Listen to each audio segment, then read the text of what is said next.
What up and welcome to another Mograph Mocast. I'm Dave. And I'm Matt, and joining us today is fellow Texan, Alex Parker.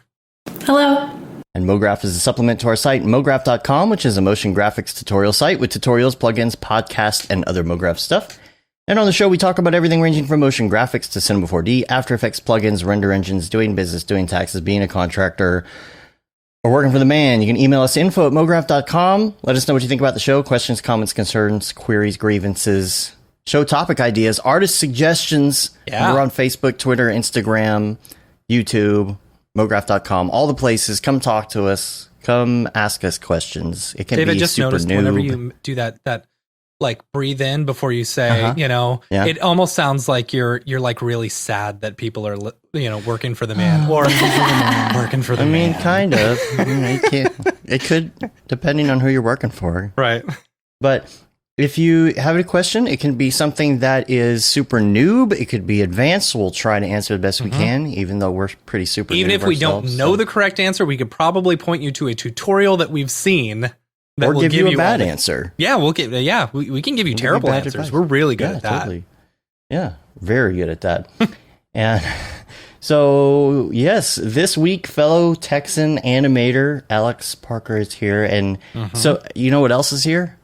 What? October. Oh, gosh. It's October time, my favorite month of the year. It's time for some spooky skeleton updates on Reddit. And we've got a couple things in the week review that we need to talk about real quick. First of all, speaking of Halloween, the Halloween special. Yes. Is now our in special, place. not the Simpsons Our special. No, we'll talk about that in a second too. But we are going to have our spooky special. It's going to be a Mograph Live special. It is on the day before Halloween, so make sure you tune in. That's a Friday afternoon. Make sure you check that out. EJ and David Ariev will be here, and we're going to basically, first of all, talk about... It's going to be a call-in show, right? It'll be call-in. We'll have our client horror stories. So if you want to send us a horror story email, if you're not going to make it live, we really, really appreciate you sending in a client horror story. And if you want us to keep it anonymous, make sure that you say so in big bold letters at the beginning so we don't say who it's from. And also, we're going to be sharing some of our favorite spooky renders. I'm working on a little promo for that. That'll be fun. And so just make sure that you send us that stuff ahead of time. We'd love that. And if you want to call in on Skype, we'll tell you all the details about that as we get closer. So look for the promos and social posts for that. And we sent green screens to EJ and David. So we're going to do something fun with the set this time. We'll all be virtual hanging out, social distance Halloween, if you will. Yep. So make sure you check that out. Also, Matt has been hosting these Simpsons Halloween watching parties on Discord. Yeah, so I was trying to figure out the best way to do it, and I ended up just going... We had a Mograph Discord that we never use for anything. It's just there. So I was looking... Well, I was originally going to use Parsec, because Parsec's pretty awesome, but you have to accept everyone who comes in, So I wanted something that could just be... automated, so someone can drop in and just watch with us, And so I just started streaming it on Discord. I was just sharing my screen, and so people can just drop in. If you're interested, if you're on our Slack, go to the Treehouse of Horrors channel that I made, or I'll just tell everyone in the general and Treehouse of Horrors that we're the bat signal. Yeah, you can bat signal. I don't want to bat signal it because I feel like I'm just doing it like as I'm at my desk. I'll stream like 3 or 4 a day, and then I'll go back and I'll stream those same 3 or 4, so that we're not getting too far ahead, I don't know. And then the next day we'll do the dates. Yeah, exactly. Yeah. So anyway, you could do do all of them every Friday or something. Yeah, we could, wanted to. But it's what, 15 hours. So we could just, honestly, we could just run them all. We should just run them all. Yeah, just keep and just do it every week. Yeah, yeah. So anyway, if you're interested, the first few many times. Get on the Slack Treehouse of Horrors channel, or if you're not on our Slack, shoot us an email and I'll send you a link to the Discord. Actually, should we put it in the show notes? Yeah, if you want, I care. can put it in there. Yeah. Is it the same link every time? Does I think it work so. That way? I think it is. Yeah. Okay. The link is in the Slack channel as well. So Mm-hmm. it's pinned. Okay, cool. And streaming wise, we had our special with Winbush this last Thursday. So I'll be putting that in the show notes. If anyone wants to check that out, it is on our YouTube channel already. You can watch a little bit about that and get a little more information on the course. And, bunch of positive reviews coming from people are really enjoying the course, you know. Some good Instagram stories and stuff like that. And you can check out what people are making. If you check out our stories, I'll try and archive those as well.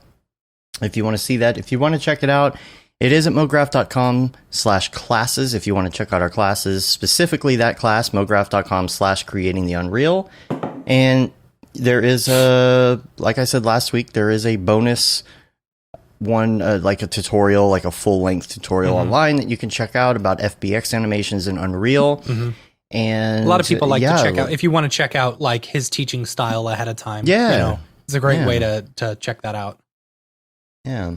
So that link's in there. And then also the other thing, I was going to say streaming wise as well. So that last week of October is going to be really busy. There's going to be a show that first Monday. Who's going to be on the show that day? On the, is it the 26th? I'll have to look and see, but that whole week is Adobe Max. So Maxon will be streaming 3 days during that week. So we're going to have a Monday show, 3 days of Maxon event, and then Friday we'll wrap up with the EJ and David Spooky Spectacular. That'll be fun. Ghostly Greebles. Maybe we'll see if Beeple will stop by and show us what spooky render he's working on for Halloween. Yeah. That'd be fun. I was telling Dave that we should get people on the 2nd of November because it's the day before election. Oh, jeez. You know? That'd be fun. That would be funny. I think we have somebody on the 2nd of November. I don't see anyone on here, but I don't have the promos made. Yeah, if you go to the old schedule, you can still see that information. But Logan says get that course with 3 fires on it. Nice. That course is so good. He says, I binged it in 1 week. Such a great teaching style. Winbush is the man. Yes, he is. And Jeff's still working on the Houdini course. Got to finish that, too. Got some Houdini news we'll talk about later. And the last thing on our week wrap-up list here is the new Camp Mograph dates. You want to give us some more info? Okay, so we've officially so as most people know, for those who don't, NAB for some reason decided to push NAB from April into October of next year. So that's a lot of fun. I know a lot of us like going to NAB. So I contacted Camp and we were super lucky that because we were able to get this taken care of so early, basically NAB was the same weekend as Camp. And you would have been able to hit up both, but it would have been rough. And asking people to spend 2 weeks away from their family and 2 weeks not working, is too much to ask. And we want everyone to have a good time and be able to relax. So luckily, we were able to push it back a month to September 8th through 12th of next year. So that's going to be awesome because the weather is going to be like super duper awesome in September. We may still be able to even swim in the river and stuff like that, which would be nice. Yeah. So it's going to be super, super cool. I want to take a moment to give a shout out to all of our sponsors. We haven't done this in a little while since there's been no camp news, but a big shout out to all of our sponsors for sticking with us and all those who have all the pre-sale tickets from previous campers who are sticking with us as well. We appreciate everyone's support in that. So first off, we have our village sponsors. We have Maxon, Video Copilot, and Otoy. If you come to Camp Mograph, you'll be able to stay in one of their villages, and it's going to be super duper fun. Our gold sponsors, we have Minimal Massive, the local Portland studio there, and Grayscale Gorilla. And then our bronze level sponsors, we have A Scripts and School Emotion. So big shout out to all of our sponsors for Camp Mograph. We're really excited to have them on board, and I'm really excited about these new dates. Like, I can't even tell y'all how excited I am about the new dates, because originally when we were talking about camp, we wanted to get it in September, but we had to keep on pushing it back to October. So I'm super excited that we can do September this year or next year. Yeah. So it's and I'm so depressed because this was Camp Mograph week last year. Like, yes, I know. This past weekend, a time hop. I know it's so depressing seeing all these amazing pictures and seeing and remembering these great stories and such a good time that we had. It was so much fun, and I cannot wait until next year. I can't believe we would be just drained full of work right now, right? Getting ready for Camp Mograph this year, but because of COVID, I don't know. So far, everyone is still on board. We'll let anyone know if anything changes. Are tickets going to be on sale 420 again? Maybe. Perhaps. We haven't really talked about the sale. We haven't talked about ticket sales yet. We're kind of just watching the COVID situation. Yeah, we're watching the COVID situation. I don't know. I don't want to say by April, sure, everything should be fine, because I said there's no way by October this stuff is going to be still a problem. I said that back in February, but now we see where it goes, and the president has COVID now. So, we'll see, but we'll keep everyone updated. Sign up for more information at campmograph.com, and we'll let everyone know. So, and thanks for our sponsors for staying on board through all of this too. Yeah. It's a big deal. It does. It means a lot to us, because we've already put down deposits and paid stuff and people and blah, blah, blah. And it's if people backed out, it would have been oh, crap. Now we just have to cancel it, So, well, and the pre-sale ticket holders too, for staying on board. I think most of them stayed on board. Yeah, and just said, "Hey, I'm in. Just hold on to my ticket." Yeah, it's nice. That means a lot to us. It really helps us as far as making sure that we have enough funds to secure everything ahead of time. Yeah.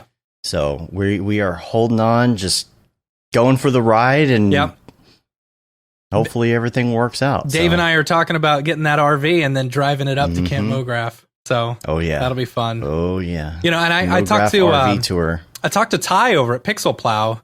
I talked to Ty over at Pixel Plow a few months ago when we were talking about camp, and he was saying that he had just purchased a beer trailer, and he was thinking about driving that to camp. So that could be fun, right? So yeah, nice. We miss you, Ty. We miss you. Yeah, we do, man. Mr. Plow has just been off the radar. I know. It's because none of us are going to events and seeing each other and stuff. It's so depressing, Yeah. He's behind the scenes making people's renders go. And that's when he would get out and come hang with us and everything. So we'll get it there. We'll get it there. Yeah. Yeah. Working on that RV thing too. So that'll be fun. That'll be fun if we can tour around and go see some people, at least out in the open. Yeah. Things like that. Safe social outside distancing and whatnot. So wear your masks. That's all. Was that? I said, wear your masks, people. Yeah. And that's all I got for that. And so we're going to hop right into the show topics, which this is going to be all about you, Alex. We're gonna start off, and I guess start from the beginning. 1994, good year. So tell us about your start in this industry in general. What caught you? What made you catch the bug of art in general, I guess, in the first place? I was going to be an orthodontist, so it was a big, parents were super happy about that. And then it was actually, I was watching Monsters Inc. with my dad, and we were looking at, the scene where Randall is beating up Mike in the locker room. It was that scene where a bell goes off, and some artist had gone in and chipped the paint off this bell, this old fashioned alarm bell in either the gym or the factory floor or whatever. And me and my dad both realized oh my gosh, somebody some like artiste had to go in there and like actually chip paint off this bell that doesn't really exist. And at that point, art and animation kind of went from like a professional doodler kind of job to like, oh no, these are like actual technical artists. This job might have some legs to it. Because both my parents had very professional, doctor, lawyer careers. And here I am thinking like, what about cartoons? And so we watched all the special features that day, me and my dad. And once I realized like, oh, my dad thinks this is cool. Maybe this will work. And so then I started taking graphic design and animation courses in high school. Thought this is way more fun than fixing teeth. Maybe I'll do this. And so then shifted gears completely and did A&M's Viz program, kind of like a generalist animation undergrad program. Cool. Loved that. And then went up through grad school, kept doing it. So we've gone far beyond the point of, where did you start your art career? But yeah, that's kind of where the ball got rolling. What was, so the program, you said it was at A&M? Yeah. The program, was it was more of a generalist one. What were they focusing on? That's such a good question because focus is not really what I found there. It's a 3-branch program, right? So they had, at the time, they've changed it since then, but at the time that I was there, it was 3D animation was one branch, and then game design and graphic design were the 3 main tiers, except you kind of had to sample all of them. It was a very That's general curriculum. It was. If you don't know, exactly what you want to do, it's a really good like taste tester. But if you go in, with laser focus and you know what you want to do, it's kind of frustrating having to have to take those other courses. Yeah. I get right. that. Yeah. But I mean, it's a good fit for some, maybe not for others, but I still really, really loved it. And because it's such a kind of make your own curriculum, I kind of did a animation first, graphic design second. So it was kind of, those were the 2 areas that I chose to focus in. But I really loved it there. I maybe didn't feel equipped to enter the job market right after I graduated, but I still loved it. Yeah. That's good. That's nice that that you were able to do graphic design and animation at the same time. Because I've always said that, I feel like graphic designers make the best animators, and I feel like you can see that in your work, that you've got that graphic design background. Oh, thank you. Yeah. Yeah, even in high school, because that was the first, it was a graphic design and animation class, but, the barrier to entry for animation as a high schooler is, pretty high compared to, Photoshop 101. So even through high school, I think that really helped having a much stronger, even just functional knowledge of Photoshop coming into college. Yeah. And having that background was really helpful. Yeah. So did you got a graduate degree as well? I did. Yeah. Wow. So is it a master's? It is. I'm a master of art now. Wow. Yeah. Look at you. Yeah. That was at, don't take that tone with me. That was in Bournemouth. So I left Texas and I went over to England and did a master's program there, which was also in animation, but it was it was like animation boot camp. It was so laser focused, still a generalist curriculum, but not generalist in the sense of like a Texas public school where you maybe are taking your major courses, but you're also having to take like the history, the calculus, the physics, and all that stuff that I don't need right now. So definitely appreciate it, see the value in it completely, but it was just really nice to be able to go to school for the thing, you know? Yeah. Right. That's cool. What was how did it differ school here in Texas versus overseas? It was so different. Yeah, I was gonna say that's gotta be like night and day. It was so different because there's so much about the English school system that I still don't understand. But in general, I think students specialize much earlier there, which can be a bear trap if you don't know what you want to do. But if you do know, you can really strip out a lot of the extra stuff and just get straight to what you want to focus on. So we had kids coming into, and this was a very international program, so we had kids from everywhere, but they get up there and, they'd never heard the word calculus before. And I'm sitting here thinking I had to take that class 3 times. What do you mean? Right. But it didn't matter What's because calculus? they were, They were phenomenal illustrators and didn't need it. And it, they were able to focus instead on their specialty, and they were fabulous at it. So that was a big difference. And then we also had tea breaks, like tea and coffee breaks every 20 minutes, which was every 20 minutes. That's so funny. Every 20 minutes. Yeah, like we'd sit down and they'd start lecture, and we'd get through like, okay, like here's what we're going to cover today. Oh, it's going to be a long day. Like tea, coffee, which I'm not upset about. Right. Not upset in the slightest. It was actually really like a nice little community. I really liked it. That's funny. But yeah, it was, and GPA was also a very different concept. I was walking in saying, I've worked super hard on this GPA. This qualifies me to go here. And they're like, I'm sorry, what's a GPA? And I'm trying to explain, like, this is a really important number that I fought really hard for. Please look at it. And they're like, okay, I'll just put this over here. So that kind of stuff was, to be expected. But in general, it was just all animation all the time, all British accents. It was great. That's cool. Yeah. Did you get into the the Mograph or animation scene? Like, did you do any meetups while you were over there? No, I honestly didn't know what Mograph was while I was there. Yeah, because all of my... Go ahead. No, go ahead. Well, all of my schooling was all very like film focused. Like animating for film was that was considered the successful end goal of all of these programs, which I would have loved to do that. And so when I got back from school, I kind of had to start over because all my connections, are in the UK, and that's not where I'm living. So I was kind of starting from ground zero, which was really hard. And then applying, to film studios in LA, trying to, start this dream, and like not really seeing that maybe I'm not ready for that yet.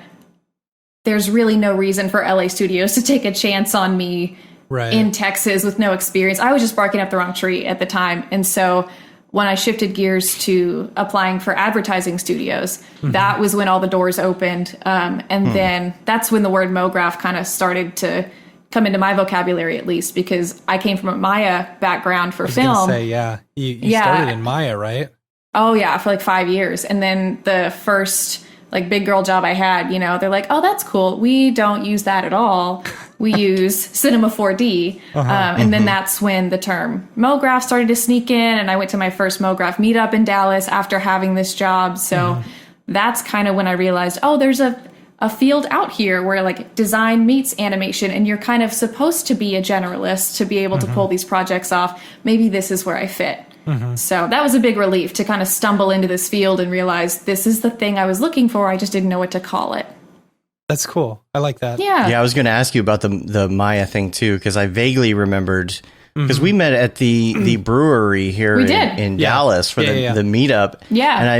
And I had a lot of their new vodka drink or whatever it was that they just came out with. And I vaguely remember you talking about Maya. So yeah, I was probably talking about it with a lot of enthusiasm. Yeah. You've done a lot of you've done a lot of Maya character work too, right? Or like you've done a lot of character work. Is that right? Yeah, all of the stuff that we worked on in undergrad and postgrad were all very like character centric, narrative based storytelling. And so then it was, and then when we got to I got to Infinite Fiction, my full-time job that I had before I went freelance. And that was one of the things that I think they needed on their team, was somebody that could pull off some character stuff. So we started pulling a little bit of that into their pipeline, and learning how to do character stuff in cinema after having only done it in Maya was an adventure for everybody. But it was a lot of fun. What was the transition character-wise? Like, was that, because I hear grumblings all the time about Cinema 4D's character work, especially coming from Maya animators. Well, to be fair, I'm not trying to pull off like the Polar Express, level of like facial animation here. But we were doing much more like stylized stuff. So I wasn't even using like the cinema like character tool or any of that. Right. We were building custom rigs for like a Cinnamon Toast Crunch Square or like a hummingbird or, other stuff like that. So it was I think because it was stylized and didn't have to pull in all these like intricate facial systems and stuff, which I'm sure you could still pull off. I'm just not the rigger for that kind of job. Right. So being able to do that in cinema, I think was really straightforward. I was really surprised with how easy rigging was because you can see it all laid out in your, object manager. You set a tag to something in Maya, like you'll never find it again. Yeah. But you set a constraint in cinema and it's like right there. So I really liked. Okay, that's good to know. That's good to know that I wasn't wrong when, because I tried some stuff in Maya early on in my career, and I was like, I always found it so weird that I would create something and then I could never find it again. Yeah. Yes. It was similar like that in 3ds Max as well, and it's like, I don't know. I enjoyed I enjoy the layout of cinema. That's why I hop to it so easily. Yeah, the timeline, like the curve editor and timeline stuff in cinema is still not my favorite. I know. Timeline in Maya, I love that. Yeah, the curve stuff for me is weird. Like I wish it worked more like After Effects, But then I wish the curve system in After Effects was more like cinema. Yeah. I don't know, vice versa. Yeah. And then I've deleted keyframes. Like that's my specialty in cinema. It's just deleting keyframes and not knowing it until like 30 minutes later. That's funny. Oh, so yeah. Still getting used to that. And then like spline selection. Like you come from Maya where everybody rigs with like really beautifully drawn splines around their characters, and you get in cinema and like selecting a spline. Yeah. It is so much harder. Which, if that's all I have to complain about, then it's like it's a good day. It's totally fine. But all of that to say, still Maya biased for some things, but cinema is really pretty and a lot easier to, I think, get started quicker. Tell us a little bit more about animating the Cinnamon Toast Crunch. Well, it was a spec piece. It was something that a studio or an agency came to us and they said, hey, we're trying to bid for this Cinnamon Toast Crunch commercial and we'd like to use you as our post house if we get it. Do you have anything that'll show that we're capable of this job? Which we didn't at the time because I had just started, so we really had no character work to show.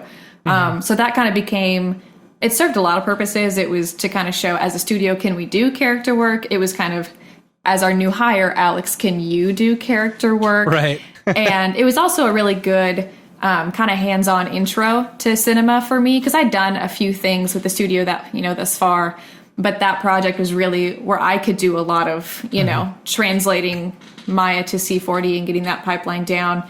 And so it was just a super fun spec project that we worked on for a while. And like, since it was not entirely narrative based, it was just a bunch of little vignettes. It was a cool chance for someone to throw out an idea and not be restrained by, well, that doesn't fit into the story. It was more, well, this would be funny and we need to create a cool tool for it. So let's do it. So that's really the backstory. And you're looking at it. That's what it looks like. When you spoke for Maxon, the 3D motion show, you went into details on this. We'll put notes, put this in the show notes and whatnot too.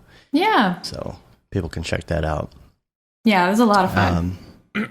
And I saw some other things in your reel as well. There was some other character stuff, and I was going to ask you about this because I don't remember right now, but you had some kind of 2D versions of what you were going to make in 3D. Are you using Procreate a lot or? No. I mostly just Photoshop is kind of where I live. We had at the office for a little bit. Our CD got an iPad Pro for the office with Procreate on it to kind of test as a studio what if illustration something we can offer more of. But it was like I take it home for a bit, he'd take it home for a bit, and in that time, it was super fun. But it just I never became more proficient in Procreate than I was in Photoshop. So I've just stayed in Photoshop like an old lady since then. Well, I've been getting more and more into Procreate, and they have that reference thing that you can do on it now where you could just bring up a reference photo or whatever. But they added this new AR feature, and if anybody has Procreate and wants to try it out, this is really cool. You add the reference in there now, and there's a new tab that is AR face reference, and what it does is it brings up a capture window of the video, and it redraws what you're drawing onto your face. Okay. So it does like the eyes, nose, and mouth on the canvas, and then it shows in the corner that on your face, so you can actually give yourself makeup, a mask, or whatever, and then you can like turn that into some sort of Spark AR. Well, that's cool. Type mask filter thing. So definitely check that out. I think it's in beta or whatever. Oh, nice. There's a question. Yeah. There's a question in the chat from Chris, who says, I thought that the crane that you did for Infinite Fiction was excellent. It seemed like a slight departure from your usual style. Would you mind giving us a bit of insight into that piece? It's a beautiful piece. For Thank those who haven't you. seen it. Oh my gosh, if you want so much if you fun. want to check out any of our work, it's ladybirdanimation.co, right? Yeah. So that was actually something we were doing as a studio for every year. AICP does an award show, and every year a different studio makes the title sequence, like the sponsor reel that kind of rolls before the show gets going. And the main purpose of that sponsor reel is to show the sponsors, right? So you put a bunch of logos on top, but the secondary purpose is like a studio flex. It's like it's our turn now. Step back, because there aren't a lot of rules, and it becomes this chance to be a really cool, expression of your studio if you want it to be. So our creative director, Cody Clack, came up with this really cool idea to have, because the AICP logo is like really geometrical. And so his idea was to have this crane. I think originally it was a cat. And then I said no, because that's a lot of legs and our timeline is this big. So now it's a crane. Right. Which I pitched it for like artistic reasons, like silhouette and like leg length. And no, it's because it had 2 legs, and that's what I had time for. But when you get the feathers. Exactly. It was a really cool side effect. I think that choice led us in some cool directions. Yeah. And it just became about this journey of this crane walking through this museum, and he passes different art exhibits that kind of embody the A and the I and the C and the P. And so you follow this crane on this journey, and it reveals the AICP logo and all the sponsors, and that was the express purpose. And so we were working on some art boards and style frames for this, and they just like, the structure of it was there, like the architecture of these buildings was there, and it was so solid, but like the colors we hadn't quite landed on yet. And so I stole a clay render from the server and painted over it. And our studio is very small. It's me, a producer, and 2 dudes that would work there. And so to be the only girl on the creative team, and to step up and be like, hey, hear me out, my dudes. What if this whole thing is really pink? Like hear me out, let's make the whole thing pink. Like really made me sweat. But I had prepped, my argument with paint overs and style frames and stuff. And those guys are so much fun to work with. And they came back and they were like, I think this might work. I think this might give it, the spice that we're looking for. So we made the whole thing pink. And that gorgeous. Absolutely. Thank gorgeous. you. Yeah.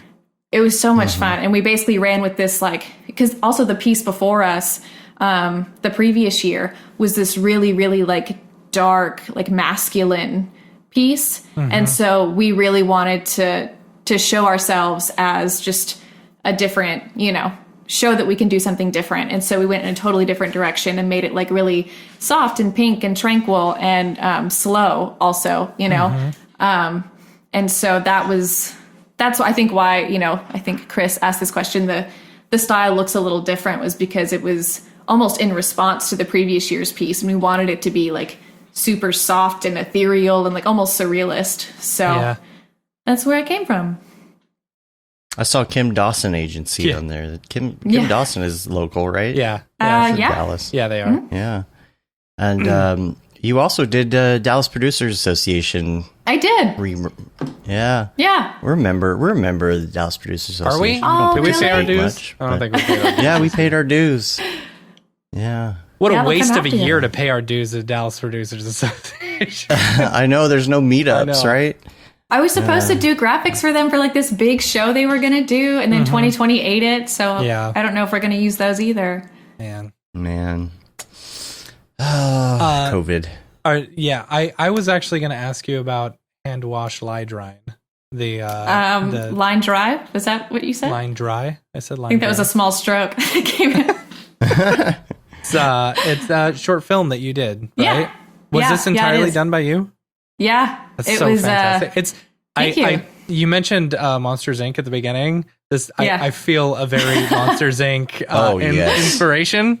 You know, Can you feel Totally. it? yeah, Yeah, that thing you're talking about was a decision made at like 3 a.m. before a deadline. So maybe let's not like put too much stock in that All right. layout. But yeah, this was for grad school our like final in place of like a thesis. Like this, short film was basically my thesis.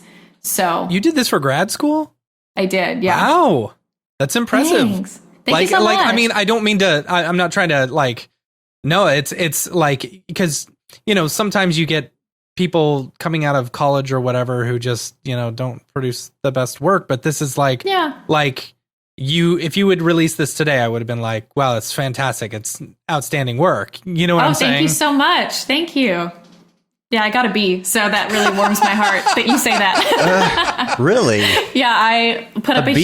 huge. I put up the biggest fight about it, and they were like, "Please leave. Like, just you graduated, you're done. Go home." But yeah, You're that like, warms but my my heart that you say that. GPA. I know. Right. This number that you still don't understand that I attach all my worth to. Please. So yeah, that was my graduate thesis film. That's awesome. Yeah. Let's talk about your Disney influence a little Yeah. bit. You and Matt were talking before the show a little bit about Disney. I think I just spiked out the audio with my cackle. Just that I'm so sorry. Oh, you're fine. So you have I noticed you have a is that a cell behind you, or it's not an original behind you, is it? No. Snow White? There's 4 of them actually. I found these on like Facebook Marketplace. They're lithograph prints. Right. And I was trying to do research on them as to like where they came from because they look important, Yeah. And they've got like the Disney name on them. And is this under the desk? Is this where I keep it? They came in this, which like y'all didn't ask for this information, but they came in this like really pretty, like embossed, like canvas thing, And I did research on them, and I have no idea where they came from. No idea. I think they're important. Maybe they're not. I don't know, but. You don't know if they're like official or if they're Like bootleg Snow White prints. Yeah. yeah, right. They're real enough for me. Yeah. Yeah. That's But funny. do you have a lot of strong, I mean, is that kind of your background? You were talking a little bit about your Disney background before we started the show officially. Yeah. Tell us about that a little bit. I mean, that was, that's what we grew up on in our house. Like that was like Disney VHSs is probably where I learned a significant amount of English, I would assume. But yeah, those stories were a huge part of my childhood. And like there were moments in those movies, like even as a kid, I'd look at them like, when Cinderella's like cleaning the floor, and all those like soap bubbles come up and she's reflected in all of them. Even as a kid, I was like, this is important. And I don't know why yet because I'm 3, but I know this is important, like that kind of stuff. And so, growing up, that was just a huge part of our childhood. And then when I was in college, it was actually required for our major to have a semester away, like studying or working or something. And so I did my semester away on the Disney College program in Florida, which like you're just, working a cast member job there. I worked a register in Tomorrowland, but I loved it. And I loved just like the language there and the mindset there was totally different. Like you have no idea. It's completely different there than it is in California. California, they're much more. There's no such thing as magic, get in line, blah blah blah, versus That's funny. Disney World. You're here for an adventure, Let us and lead it you was, here. Have a free ice cream. It's your anniversary, you know? yeah. And, you know, maybe I was just like in a good mood because I was playing pretend for 7 months, you know, in Florida. But that was like the best mood I've ever been in. It was so much fun. Yeah. And I really loved the like I'm a very, very type A kind of person when it comes to like projects and detail and that kind of stuff. So to be in an environment where every single person is just as type A about the tiny details as I am, that was exhilarating. Yeah. And so I was able to do some like backstage graphic design for the team, like this little thing, like that went in like a magazine for backstage, which was super cool. And it was stuff like, you know, designing announcements, like this stuffed animal's on sale this week. Like I had a blast designing that. Yeah. So it made it super clear to me that like, this is an environment where I feel like I've kind of found my people, the people that think the way I do and, you know, want to work the way that I do. So and that was back in like 2014 that I did that, you know? And so since then I've been trying to like slowly climb the ladder to get back in there, just like, you know, maybe not working the register in Tomorrowland, although I would love to do that. Love that. But I'm just, that's just kind of where I felt the most at home, you know? Did it ruin any of the magic? Like being able to go down into the corridors underneath, you know? Oh, yeah. The stinky secret tunnels, those. Right. Yeah. Those are so gross. I mean, I thought it was, even though they didn't smell good, you know, it's still fun to see like how much thought went into the design of this place. Like it's all there for a reason. It's like, it's a well-oiled machine, you know? And the astonishing thing is like the training was not comprehensive. So even having a bunch of college students who don't know what they're doing, like fumbling around, still a well-oiled machine. And I remember like I was walking to a shift one day at like the Buzz Lightyear ride, you know, which like Tomorrowland's a circle. Like I get lost everywhere, but you can't get lost in a circle. Right. And I'm walking to my shift and I'm, you know, doing my thing. And I realized like I missed it. Like I missed my stop. And so I like turned back around and I walked back and I realized some kid had like thrown up outside the Buzz Lightyear ride, which like that happens. But Disney has this like immense stockpile of like real bushes. They're like these super dense rollaway bushes that like you can't see through. Funny.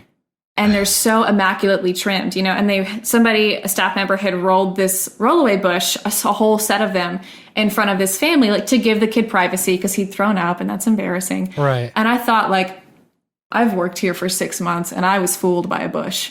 Like that's the level of like detail and like just overall like show quality that goes on there. And that's just, that stuff gets me jazzed up. I love it so much. Yeah. That's one thing that I went for my honeymoon, you know, I had never been before.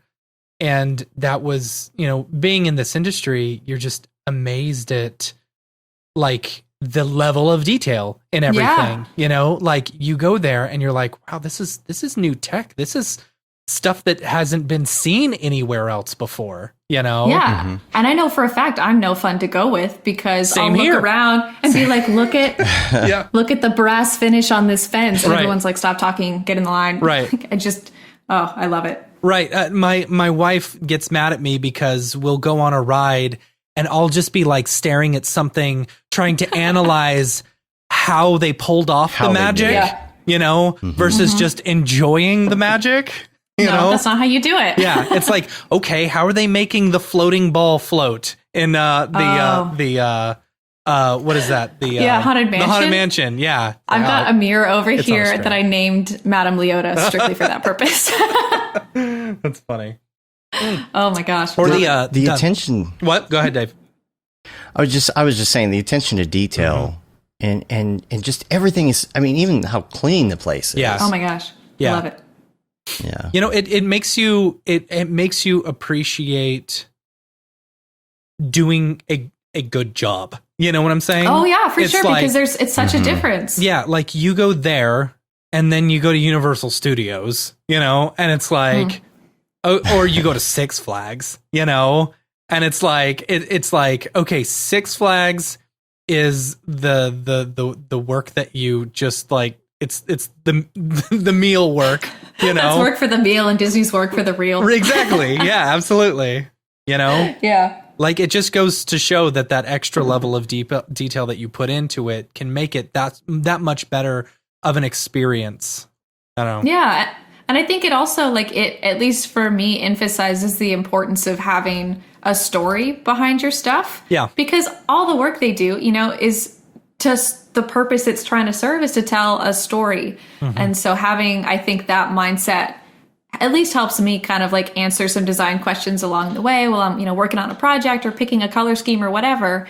You know, that like fundamental, I think, thought process is ingrained in me, and I think really helps my, you know, my process. Yeah. It's just the way that they do, even, you know, Jeff says here in the chat, Disney sets the bar for customer service. Absolutely it's just true.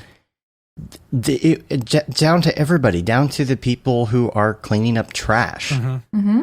You know, it's And they just, have a it's just stinking incredible. blast. They have like karaoke Yeah. into their brooms, you know, when the fireworks come on, and they're like drawing Yeah. Mickeys with water on the ground. Like they're incredible. I've seen kids in animation school draw worse Mickey Mouses than the custodial staff there. That's funny. Well, I took my daughter there in 2013, and it's just amazing. There was a guy who was picking up trash, and he stopped to talk to them, to her and her friend, and it was so great. Like, he's just sitting there having this entire conversation with them about how much fun they're having and just what they did that day. Did they and just everything. do Bibbidi Like, Bobbidi it's just, Boutique? Oh, you betcha. Yeah, That's they the had bun. just- That's the oh, bibbity yeah. boppity bun. oh That's man. funny. That And is that's a what lot they of teach fun. you. Like, they teach you to squat down and get on their level. Like, it's all these like really subliminal things that overall like really add up to just feeling good. And that's Yeah. a huge part of their marketing, you know? A few years ago, we went and we took my kid to the Pirates, what it was, Pirates Cove or something. Oh yeah. Where yeah, he gets yeah. all dressed up, you know. And then now they've since stopped doing this exhibit where you could go and meet Mickey, right? Like right at the very front of Yeah. and he talked. Like, his Yeah. mouth actually moved and he could hold on a conversation with you, which was Yeah. absolutely incredible. Like, that was one thing that I still to this day that I was blown away about, where it's like, Yeah. okay, that was magic for me. And to see my kid turn around and say, his mouth is moving, he's actually talking to you. Yeah. And then they had someone from Brazil there, and Mickey spoke Portuguese to them. You know, Isn't it crazy? it is so Yeah. crazy. So you've got But see- a mouth moving, and he's holding on a conversation with these people. It was absolutely incredible. But see, I'm going to tell you, though, because I went to go visit Chatty Mickey, and it was equally magical. It was great. Absolutely loved it. But I was leaving, and I have this habit because I'm an airhead, where when I leave a room, I always turn around to check, like, did I like leave my purse over there? Did I put my phone on a table? Like, I always like about face and check. And I'm leaving the little like curtained theater area, and I turn around to check, and what I see is like Mickey, like this, like looking back at me from like behind a curtain, because Kind of he sideways. can't. Yeah, like soon, like very scary, because he can't. They have to make sure, it's like putting the bar between your groceries at the grocery store. You know, they have to make sure that he's keeping eye contact with you so they don't accidentally start an interaction too soon with the next person coming Right. in. Right. Because it's all like being, you know, he's being fed lines from like off screen, and they can't necessarily see the next person coming in. Right. So Mickey himself has to make sure he's like watching you until you leave. Right. And then he can turn around and start. So that did scare the pants off me a little bit. Yeah. Wow. I mean, it's all, every interaction there is all like crafted, Yeah. and it's art. It's so good. Yeah. We went and met Tinkerbell, you know, and my kid was dressed up like a pirate. And she's like, who let this pirate in here? It's really cute. Yeah. Oh, I love it so much. So let's talk about freelance a little bit. Yeah. Because you've just made a little transition here, and I'd Yeah, love to hear well, about the process. A little switcheroo. Yeah. So, Yeah. I mean, freelance in general was something I've been like flirting with for a long time. Even, you know, on staff jobs, I was always kind of squeezing in stuff after hours just because it felt like, you know, you're at work and you're doing work that maybe you love, but it's for somebody else. And the stuff after hours, like that was for me. Yeah. So I've always loved that idea. And then at my last job, which I loved a lot, like that was a great place to work. They were so much fun. But I was getting married. They knew I was getting married, and they knew that like I was going to have to move out of Dallas essentially. And so once we got to that conversation, you know, full-time remote staff just really wasn't the best fit for them. Right. So it was a super mutual breakup, you know, and I had kind of made the decision, if this doesn't work, like this is where I'll start full-time freelance. And that's kind of how it ended up. But I think it's kind of the gentle shove that I needed. So I moved down here and we, you know, got all moved in, repainted to make a little workspace, and then it was a slow, gentle transition because you know, we just got married and we just moved and half of my stuff is in boxes. Yeah. So it was slow. Yeah. But it was nice to have that freedom to make it a slow transition and, you know, figure out QuickBooks and figure out how to install Arnold. So yeah, it was, since then, I guess it was like a soft launch in June and then a more like official announcement, really only like last month. Yeah. So there's been a lot more going on behind the scenes than maybe like LinkedIn knows about. But yeah, it's been a lot of fun. I think this is kind of where I'll be for a while. Yeah. Did you have somebody helping you with kind of the whole rebrand process? Like you got photos and all of that stuff done. Did you take them yourself or? Yeah, I stole my dad's camera and tripod and then had to come back downstairs and ask, like, I think the tripod's jammed. Can you fix it? And then he's a dad, so he fixes everything. So he unjammed it. But yeah, I shot all of all those like headshot, like 50s SNL era photos myself. Yeah. And then rebranded and like that. Yeah, that was me. That's cool. Yeah, Matt and I were talking about doing new headshots and stuff like that, and we're like, I guess we'll just do them ourselves. Yeah. You know? And might as well. Well, yeah. Yeah, I mean, you know, you take 70 and you get one good one, so. Right. You just need that one. Yeah. Yeah, That's all you need. Yeah, and I'll that's what hang I on tell to my it wife. for- Anytime we take the kids to go get their pictures done, it's like, you just need one. You just put that one Yeah. up on the wall, and it's like, all right, he's good. You know, that's what he looked Yeah. like Those the are entire time. outtakes. Yeah. Yeah, and Well, it was you actually might that. need- So, No, go ahead. Sorry. oh, if we're still talking about photos, please go ahead. I was going to derail. Yeah. Oh no, I was saying you might need that second one because if you're going to Yeah. do the what is it called? Olin Mills with the with the soft vignette, you have to have another one that's a little bit. You know, Oh, yeah. that's the second one. Yeah, sorry, go ahead.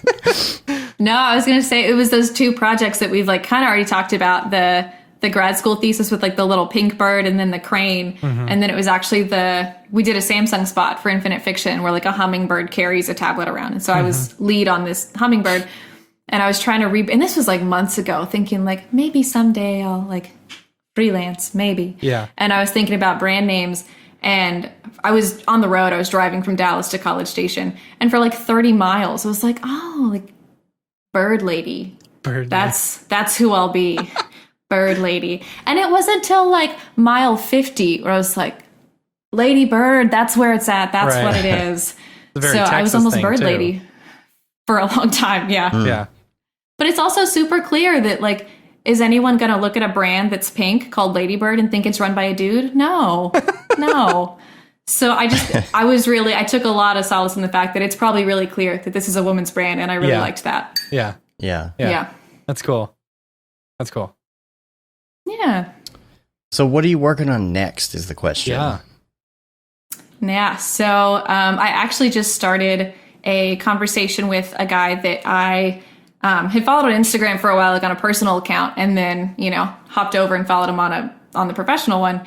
And they're called Expedition Roasters, and they make like mid-century, very Disney themed coffee. Like that's their jam. Cool. And so they work with like ex-Imagineers and ex-Disney artists to illustrate custom coffee bags. And now that they're getting a little bigger, they want to start like really pushing the marketing side of their brand. So I think they looked at my stuff and were like, oh, okay, I can see some like tiki mid-century Yeah, this is Disney cool. vibes here. I'm looking at their site. Maybe this will match. So we'll be talking later this week. We've just started, chatting, but we'll be getting together later this week to get some stuff going for them. So I am super excited about that. How's the transition from freelance or from full time to freelance? And was there, you talked about that the company didn't really want to keep you as like a remote, or you guys, you didn't like the idea of remote, worker, but with COVID happening, was there a thought of that, Okay, sorry. Good question, Matt. That's such a good question. Because I completely respect, their thought process there, because, they're a very advertising, I feel like, is still a very traditional hierarchy, you still seat the editor like at the front of a lunch table. Like it's a very, like there's a system there. So, their setup is still very much having everybody in office. They'll have clients in office and like cater the clients, all that kind of stuff. So it's still, their model's still very in-house, in, precedented times. Right. So I understand, that knee-jerk reaction, maybe like full-time staff remote, doesn't fit that model. I'm thinking, well, how long is it going to be till you're actually back in your office? Yeah. So I think, I haven't been in super direct contact with them, but I'm pretty sure a good amount of their staff is still remote. So, which they couldn't have known that, in June. Yeah. But it's just, that's just kind of the way that one shook out. Interesting.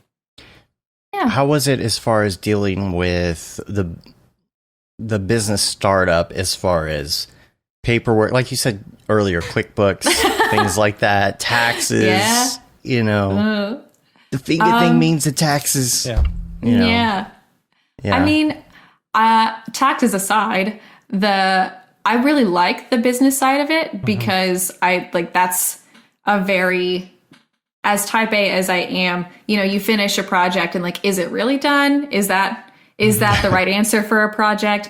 And so when I get stumped that way, I find it a huge relief to be able to like turn that off for a little bit and go like make invoices and like send out reminders, like the kind of stuff that's like super binary. And I can rest assured that like I did something today. Yeah, I did. Right. And I can prove it. Accomplished. Yeah. So that's like a nice, like a way to switch one side off, let it recharge, and kind of exercise a different part of your brain and then come back. So I really like that side of it.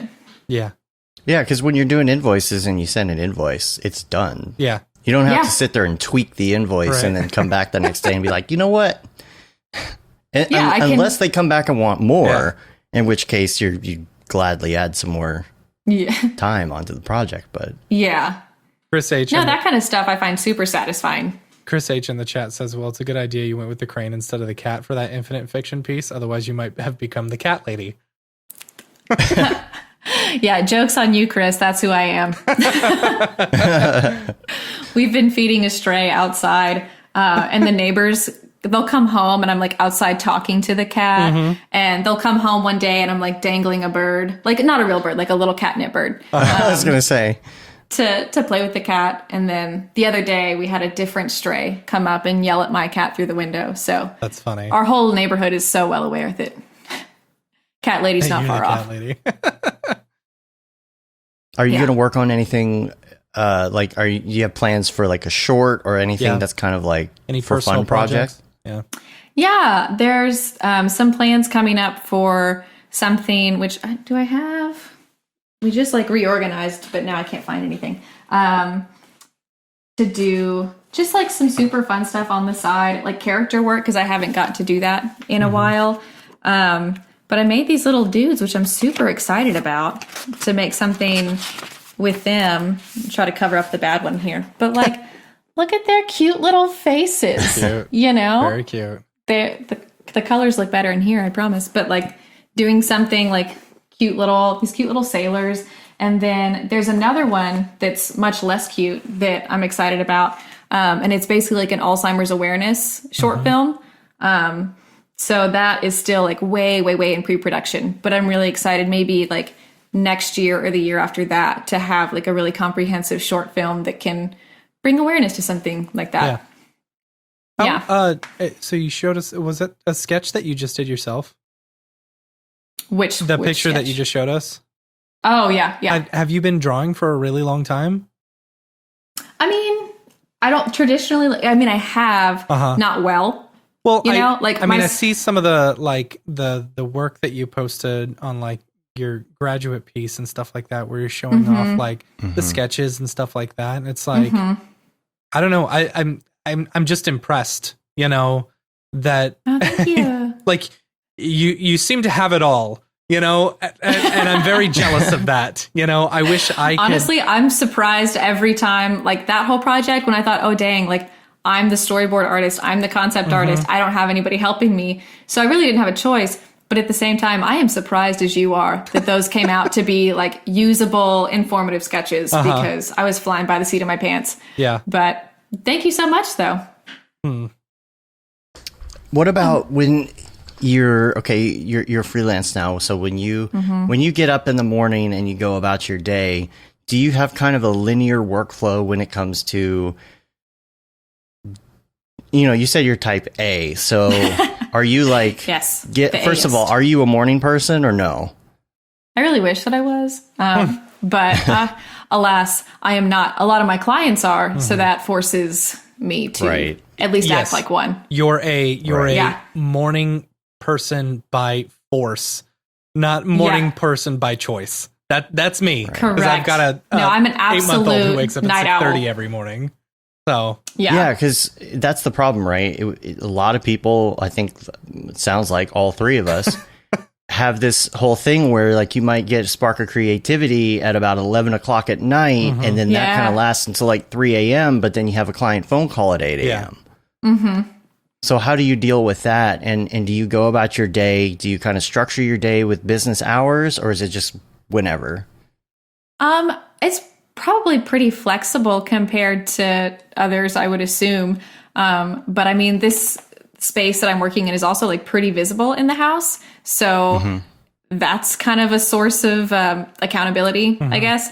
And then throughout my day, I'll kind of bounce around, and just, if I can't solve a creative problem, I'll solve a business problem and I'll solve that. And then I'll bounce back. Yeah. And a lot of it, is just kind of, because my attention span is this big, if, I have a thought like, oh, there's this client that might, I might need to reach out to, they've got some cool stuff going on, I'll do that right then and then come back. So I've got the attention span of a goldfish. Yeah. So I'm sure that my actual day schedule looks super bizarre if I were to actually chart it out. But that's the way I work, is in these like absolutely ballistic little bursts of, manic productivity. So probably shouldn't tell that to any of the people that are paying me to work for them. But it sounds all too familiar, though. So now that you're not working for the studio, and you're working for yourself, are you still using Cinema 4D exclusively, or have you switched over to Maya as well? Because I would want to switch over to whatever I felt most comfortable with, and I would assume that, like, so much experience with Maya, you might, you might want to go back to that. I don't know. Yeah. I mean, it was definitely a thought I had because, now I'm in charge of what the pipeline looks like and what the software layout looks like. But it was kind of, the decision made most sense to me because the type of work that I'm doing now, the people that are asking for it, that kind of work that's being asked for just is a better fit for cinema, I think. And a lot of the production level experience I got from that job was all in cinema. Yeah. So it's just, from a personal work standpoint, I think Maya is a lot of fun. But from a professional work standpoint, I've done more production ready work in cinema. So that just made a little more sense. Yeah. And there's also this huge Mograph community that y'all have created. So working by myself, I wanted to make sure that my questions were going to be more easily answerable via the Mograph Slack. So do you ever hop back into Maya at all? If a client asks for it, if I'm on a project that calls for it, we did the show package that I was going to do for this big DPA show. That was all, which I guess now could have been done in cinema now that I think about it.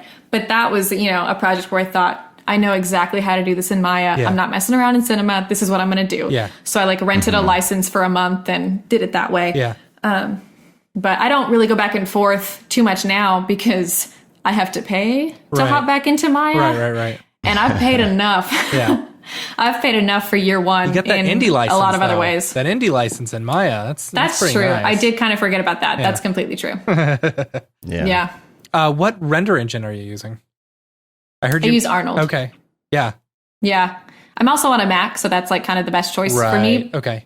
But I would have chosen it anyway. I'm also sure I've just absolutely inflamed the whole Mograph Slack. So like y'all can keep You're fine. Like your pitchforks and your PCs. I'm going to keep my buttery smooth user interface. Okay. So. Yeah. What do you think about that new interface? I don't have it, but I've seen some screenshots of what is the new operating talking system? about for it's Mac? such a weird name. Are you talking about for phones or for the Mac? Is it like the new Big update is changing? something? I don't know. Big Sur. I know that they came out with a new OS for the phone where you can like customize your like home screen and your apps and stuff. Is that what you're talking about? No, but I do like that. But the newest version of the operating system for Mac is now called Big Sur. Yeah, Big Sur. What is Big Sur? Yeah. Is that another park that they named? Weren't they naming it after still in parks or development, mountains though. or something? That's entirely Have you possible. I seen usually the stay photos? like 3 OSs behind, so I couldn't really tell you. That's smart.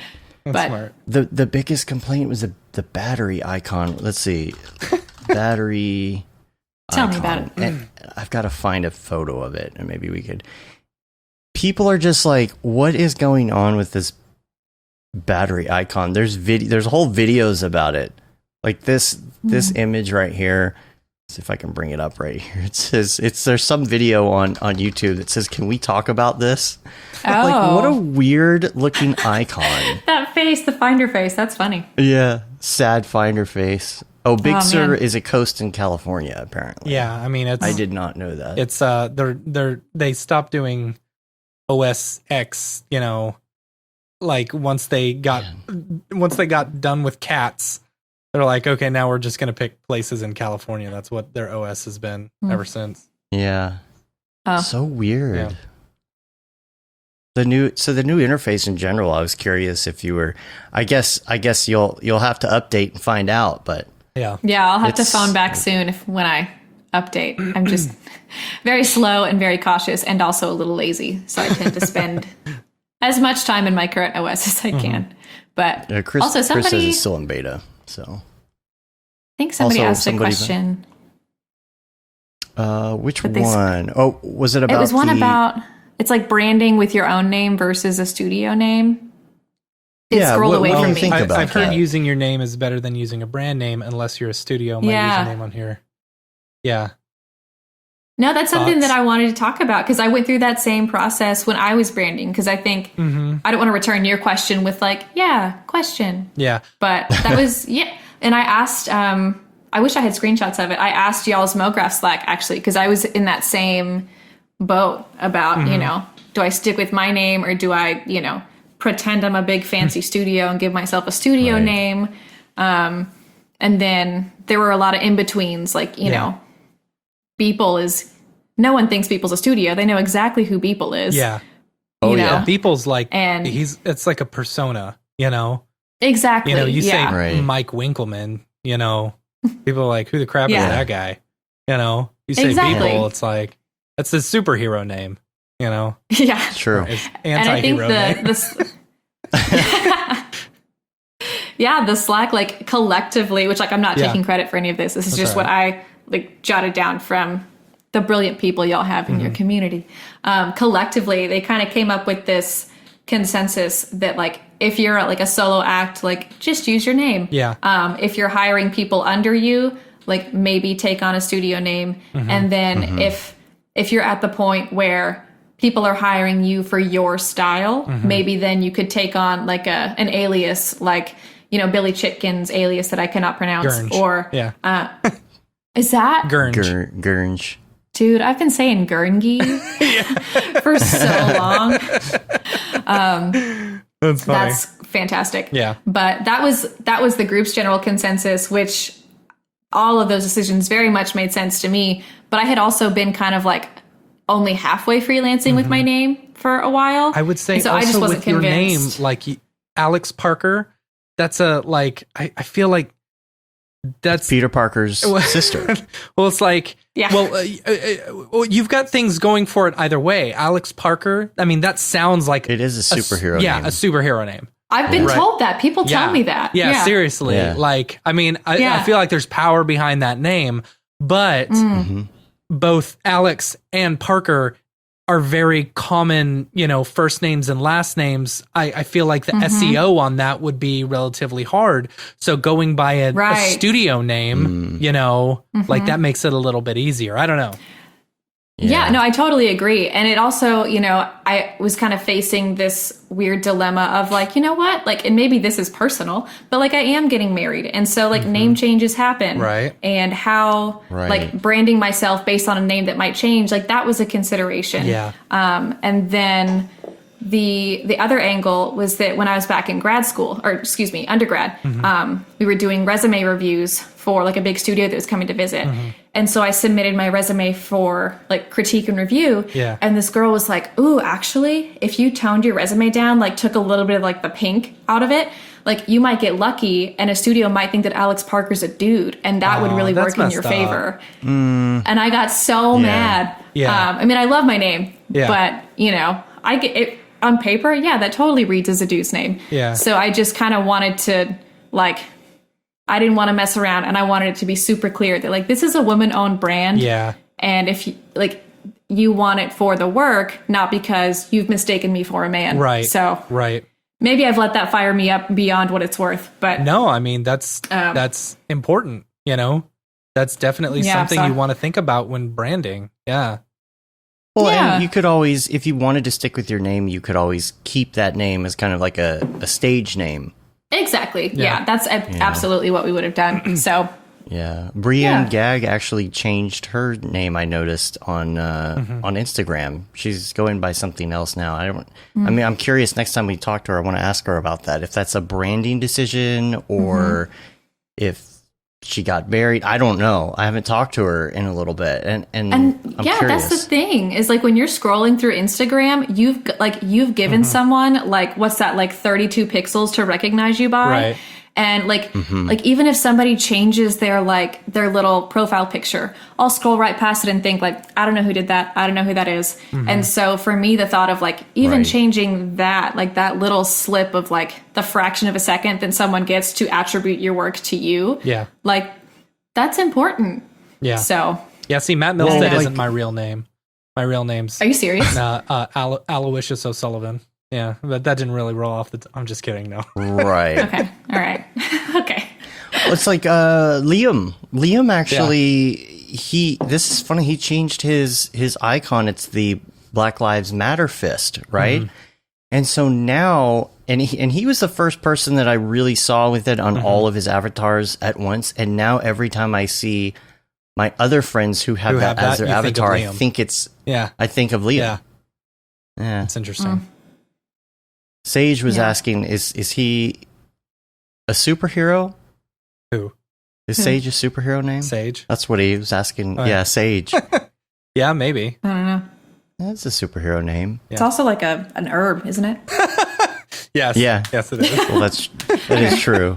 That's funny. There was something else that I saw. I gosh, the chat's going so fast. I think I missed That's it. good. It's good But- when there's a good Yeah. chat day. That is good. Yeah, I wish I could remember what it was. I had something in my head, but I cannot remember. Oh! I know what I was gonna reference. What Richard said in the chat, which is I prefer being a personal brand because I get recognized in agency credits when they never put in a studio I name. get that. Yeah. I That's understand that. interesting. Ooh. I understand that. Okay. That's a good point. That is something to think of there. Yeah, because there's been a few times where interesting. we've been Nexus Motion, or Right. there's been a few times where they actually, say us personally, Right. as Right. Nexus Motion. I don't know. That's interesting. Yeah. That is interesting. hmm Well, I think I'm gonna put in some links here. Let's do some links.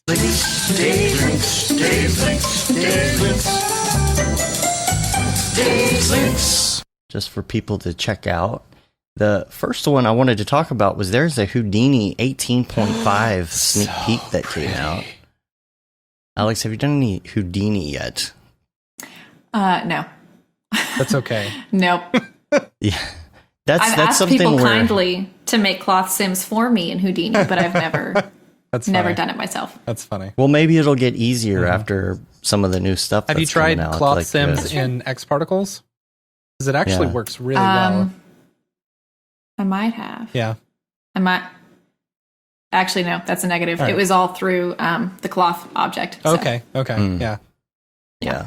Which you can get a lot out of that alone. But yeah, I really like I really like what X Particles does, and this new stuff coming out with Houdini is just pretty incredible. There's an 18.5 sneak peek video, and they cover Unity, Houdini for Unity. They've got Unreal version or Houdini for Unreal version 2. So some of the other stuff like chainsops, and I should probably bring some of this up because it's the kind of hard to chainsops explain. looks And crazy. and I know most people just listen to the audio, but I'll try and explain some of this. It's very hard to explain over. They've got the audio, one-click pyro bursts and stuff like that. Oh Man, that's Yeah. gonna save me a ton of time. Like, I mean, I get it. I know how to do pyro stuff, but when I just want like a quick explosion or something, most of the time I use the VFX Aaron Sorensen's.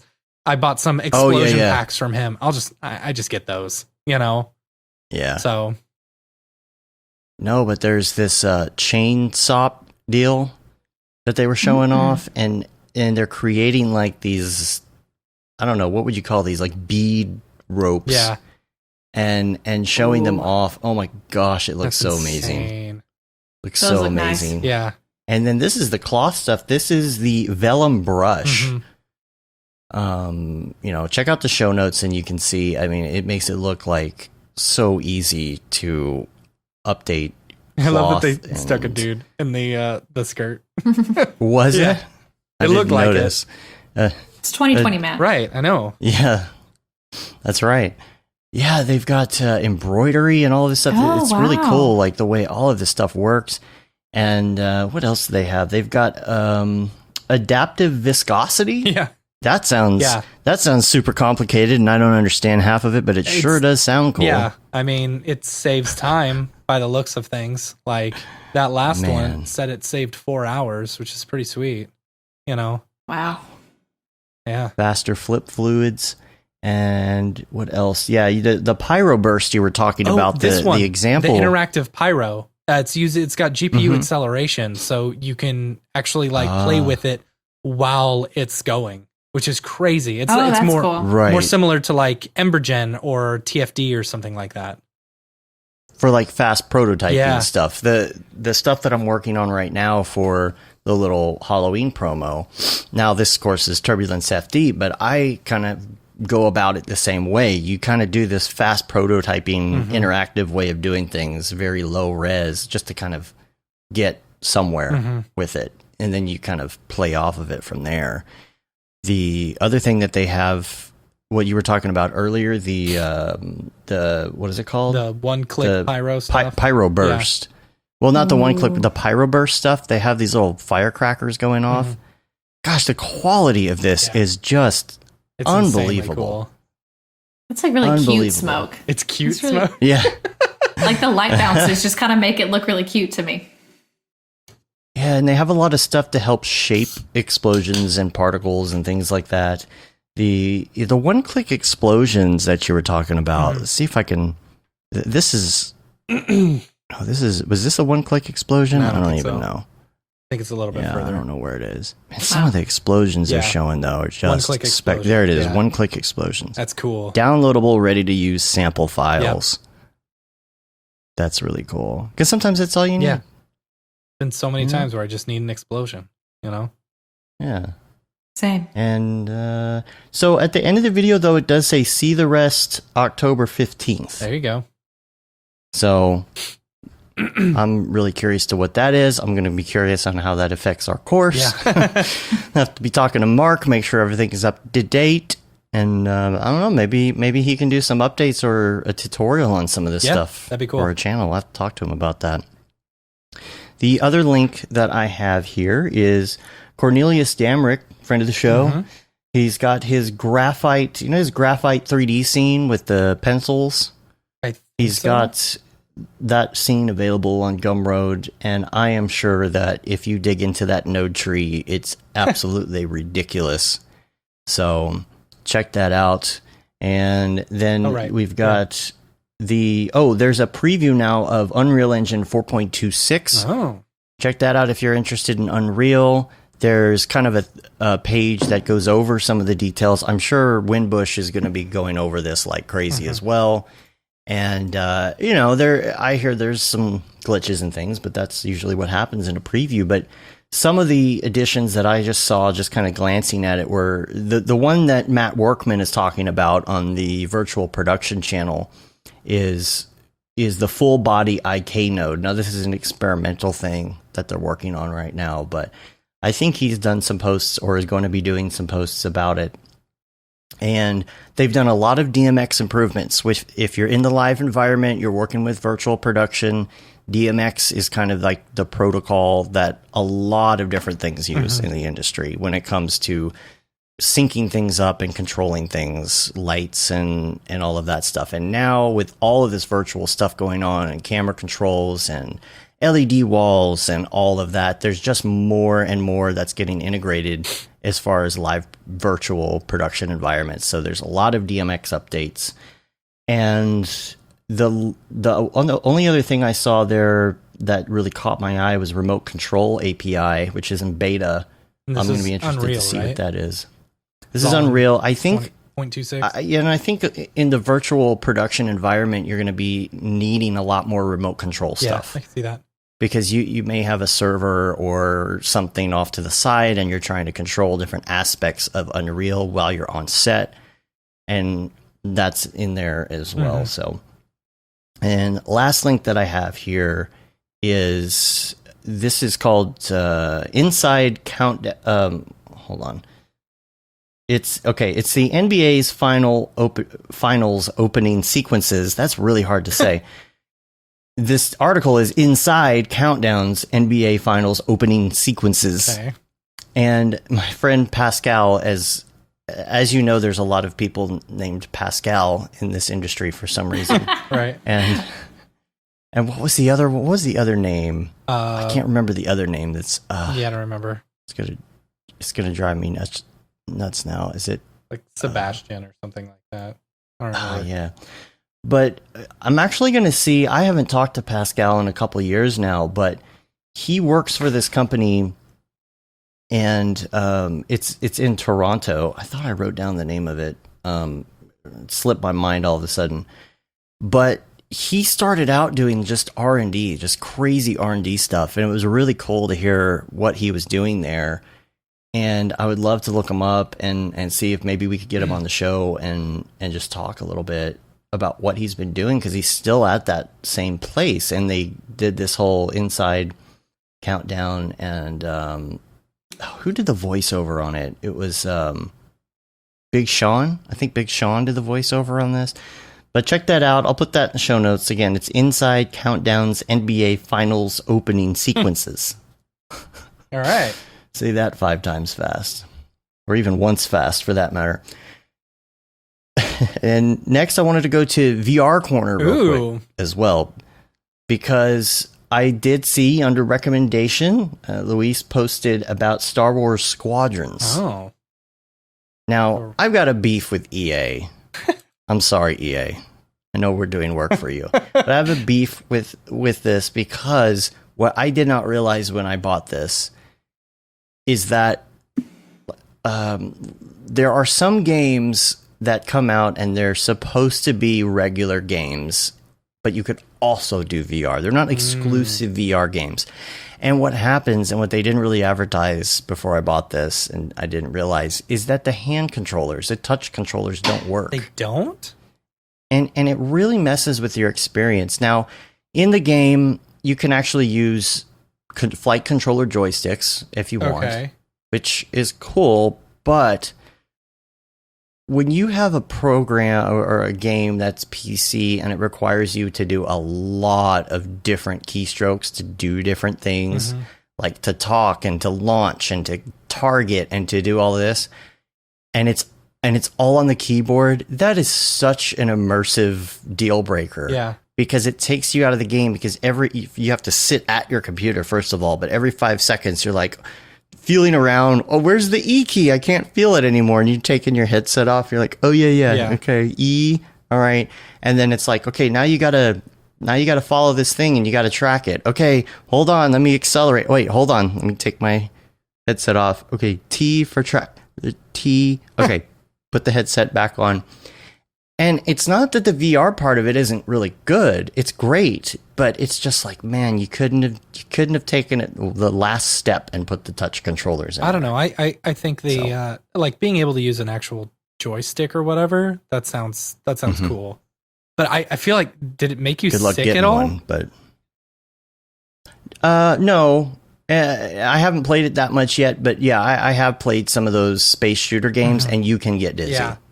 So be prepared for that, because you're doing weird rolls and all sorts of stuff like that. But the thing that kind of keeps you grounded in those games is the fact that the more cockpit that you see around you, the better, because that stuff stays still and you don't get that weird sick feeling. I don't know.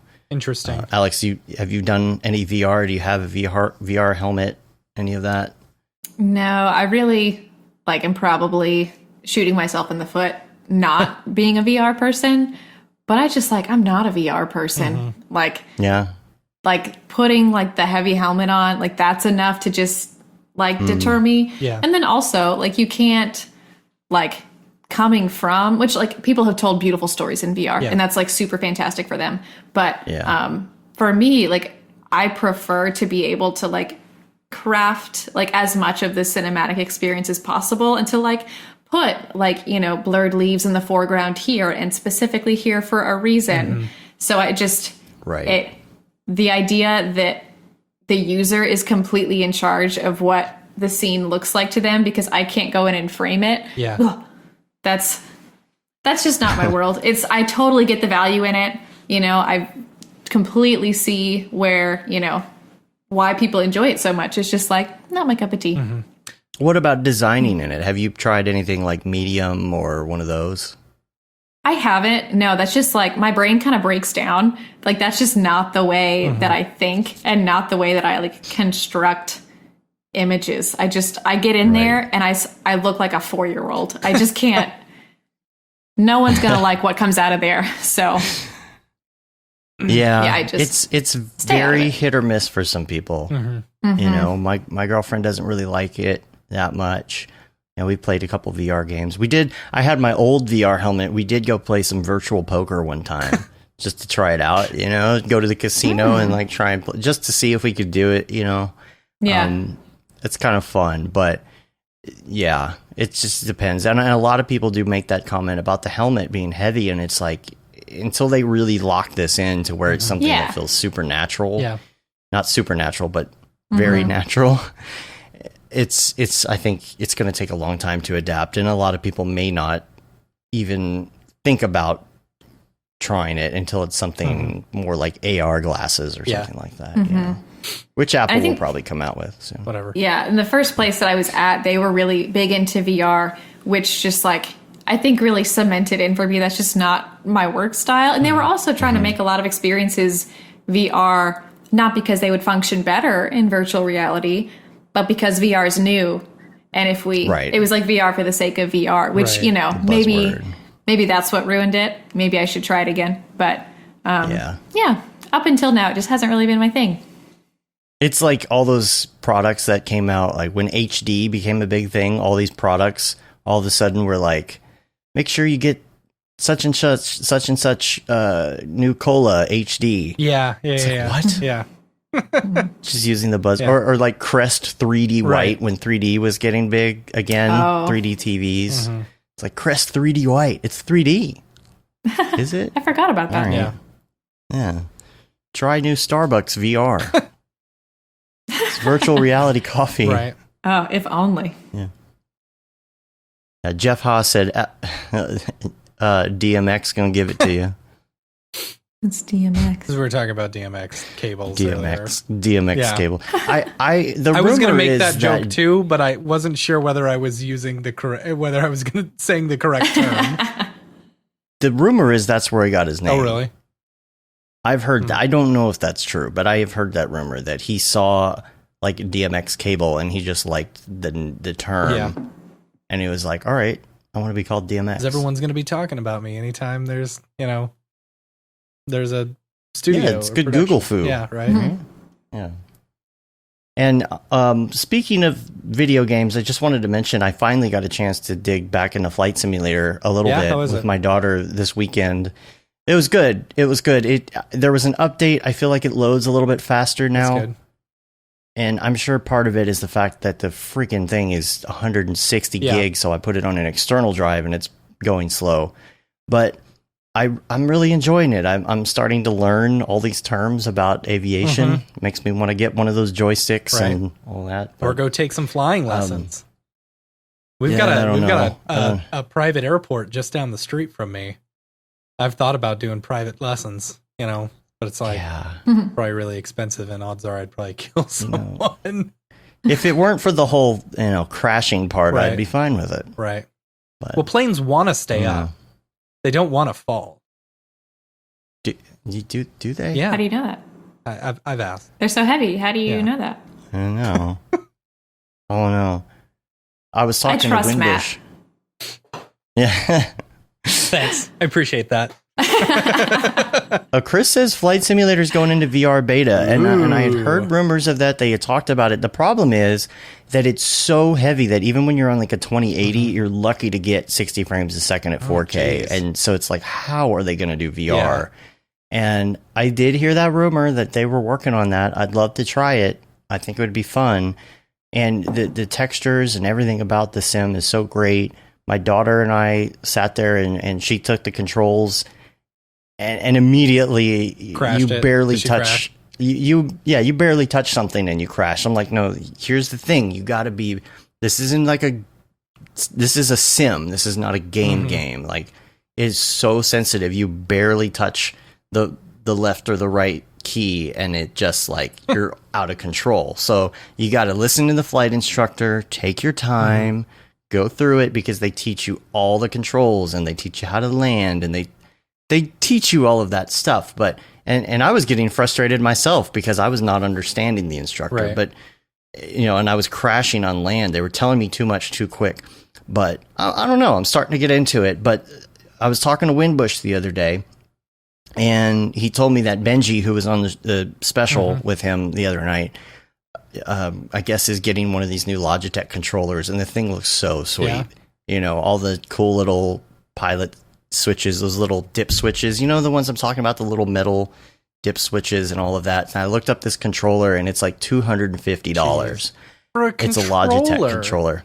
It's like the X56 something. And of course it's sold out, and you go online and they're all $500. Right. COVID has just messed up pricing structure of everything, because everything's sold out right away and immediately on sale for twice the price. If someone could teach me how to like do that to where I've got a bot that just buys stuff for me, or I'm putting it out there. If anyone wants to buy a 3080 and front the money, I will give you $50. $50 for every 3080 that you can find for me. But the regular 3080. Yeah, I don't want any of these. Not the ones with the ugly ones. Fan blower, not blower. Yeah, the weird fan ones. Yeah. So, anywho, scalping. Yep. Scalping. So let's go to Mograph recommends, and we're going to ask you some of your favorites. This should be interesting. Ooh. Might be some Disney related things in here, so we'll see. Never. We'll start with your, and I'll preface it like I usually do by saying this could be currently, or this could be all time, or both, whichever you want to do. Your favorite movie? Oh, my favorite movie is Coraline. Okay, good choice. That's the answer to that question. Yeah. All right. Yeah.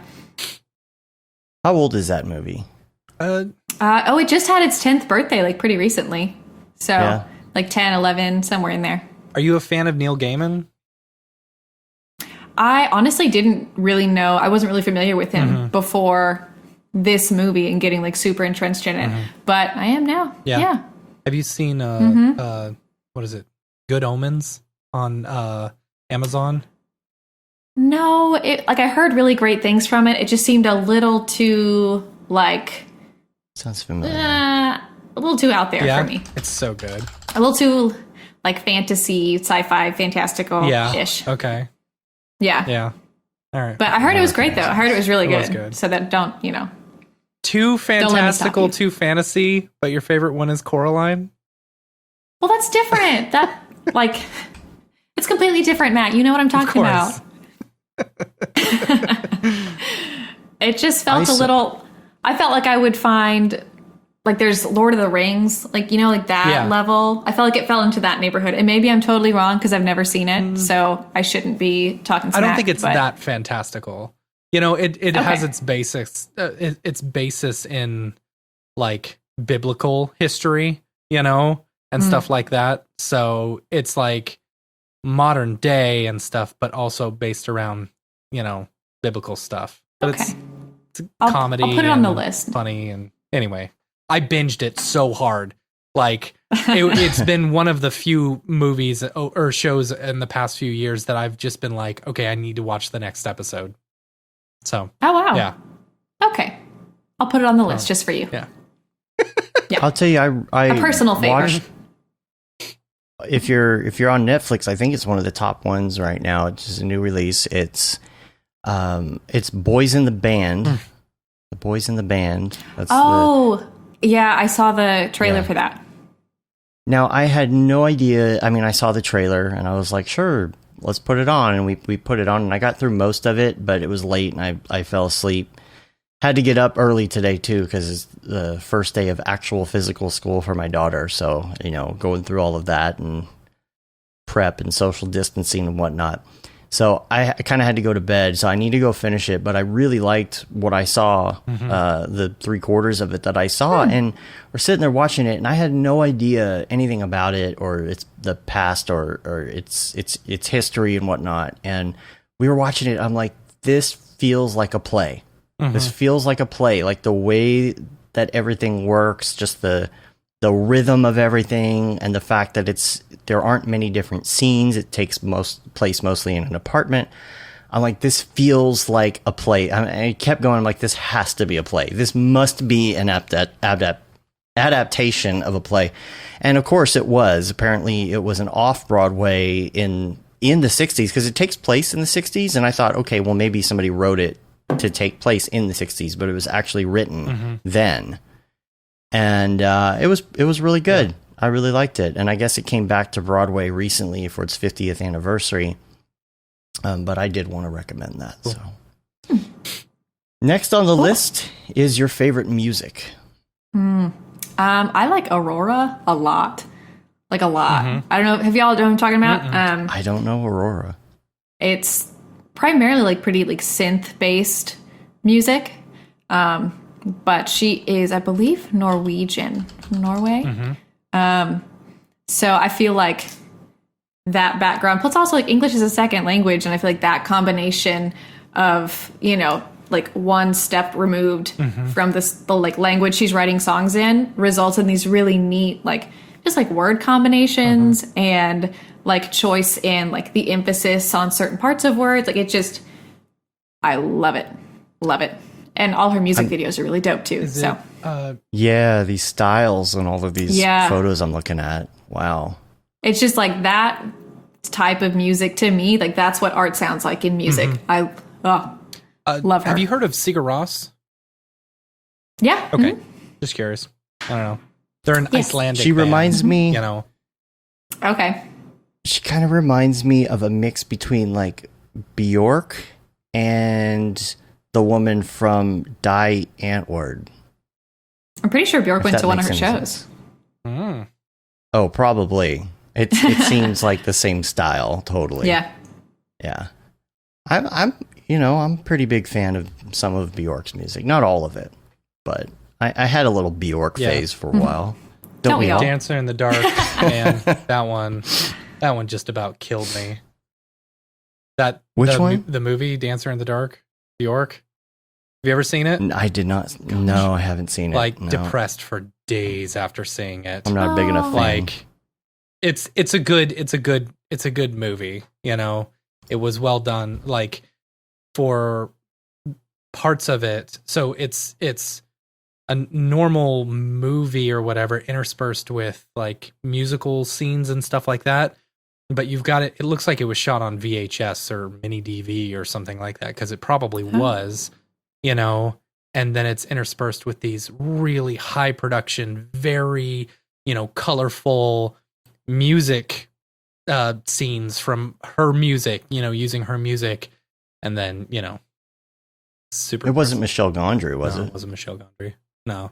Oh, It was- okay. Because he did a lot of her music videos. But like, you know, she's, I don't know. I just, if you feel like being super depressed and seeing a good movie, you know, watch that. Because it's, I'll have to save that for a very special day. yes. Right. Yeah. So, When Yeah, when you're not today. feeling really good and you're like, I'm feeling too good right, now. I'm just right. gonna. I want to tank my mood. right. Yeah. Right. Yeah. Yeah. Now, do you listen when you're working, or are you like, you got to have silence, or do you have like certain No. types of work music? I honestly prefer like as much noise in the house when I'm working as possible. So I just like don't feel alone, because it's so easy to feel alone Yeah. when you work alone. Yeah. So I'll either have like music on, or like West Wing, or like honestly probably like a Disney Parade soundtrack if we're being That's completely funny. real. So like really just anything. Yeah. Oh man, we could totally talk West Wing. Speaking of which, favorite I'd love TV to talk show? West Wing. It might be. It's not West Wing. But I really, I do love West Wing. I think it's really funny. But I think like Twilight Zone like might be Ooh. the favorite. Okay. And then Classic like if we're or talking new? don't mess with me, All right, man. sorry. The classic. Is there any other and- way? No. Actually, I think somebody came out this year with like, there's Inktober, but then somebody came out with like a Twilight Zone Inktober. So that's going to be super cool. That's fun. But that, and then like if we're talking current day TV, I really like we just binged Mindhunter again. So good. And so good. So good. And then well, we watched like the Imagineering series, but that was more of like for my Yeah, personal benefit. That's good too. So That's Yeah. really good. it was really good. Yeah. Hey, Kevin's here. He's wondering about Breaking Bad or The Wire. We need I to watched call that Breaking a segment. Bad. Like that needs to have its own Yeah. name. You know? I don't Yeah. know what The Wire is. I'm really sorry, but we watched, or I watched Breaking Bad, but it was like entirely too yellow and depressing. So that didn't stop me from finishing the whole thing. Oh, you finished? But I- Okay, that's what I was going to ask. Yeah. But honestly, here's why though, because I was in England and I had incessant flies in my apartment because the windows didn't close. And I just needed sound to drown out like flies in my apartment. So I binged Breaking Bad at like volume level 1 billion just so I couldn't hear little flies buzzing around. So like I watched it. Yes. I enjoyed it. No. And what about you got to the episode, With the fly, yeah, episode? The fly episode. You think I enjoyed that? That was a big fat joke. That was like the environment, or not the environment, the universe's biggest Right. joke. Right? Yeah. That was one of those throwaway episodes. You know, they always talk about that in TV. There's always like a filler. throwaway Yeah. episode, like But that, no I think- filler, no budget. I think that episode was a turning point within, you know, the character development and stuff like that.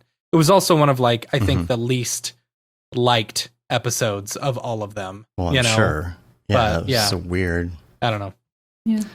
There is going to be a West Wing reunion special What? by the by. Thursday, What? October 15th. Was Is Rob Lowe coming back? so I don't know. Let me see the cast. The West here. Wing. Interesting story. Yeah. I got to see Rob Lowe speak a few years ago at SMU. He was Okay. just doing an interview style thing at SMU, and I got to see him speak. He is the most handsome man I've ever seen in my entire life. Like he is I could have told you that without seeing him in man. person. But like He's so well aware. he talked about like television and the state of television, and he said it mentioned that The West Wing, you know, was a complete departure for television, and it was a changing point in television because that was one of the first shows that was like chronological and had like just amazing writing, you know, because you'd have some of these other shows that were all right, you know, but it's like, you know, back then, in order to have really good stories, you know, it was specifically catered to movies, you know, and not so much to television. And this was a big departure from that. And it's funny. Yeah. It's like fast and funny. So I really enjoy it. It's hard for me to watch because it's in standard def and you see it on your 4K TV, you know, and it's, you know, Dave, first world you problems, talk right? like all of us have 4K TVs. Okay. Even in HD TV, like it has that like 1990s CBS look, you know, like Jag or something like that, or it's kind of that soft.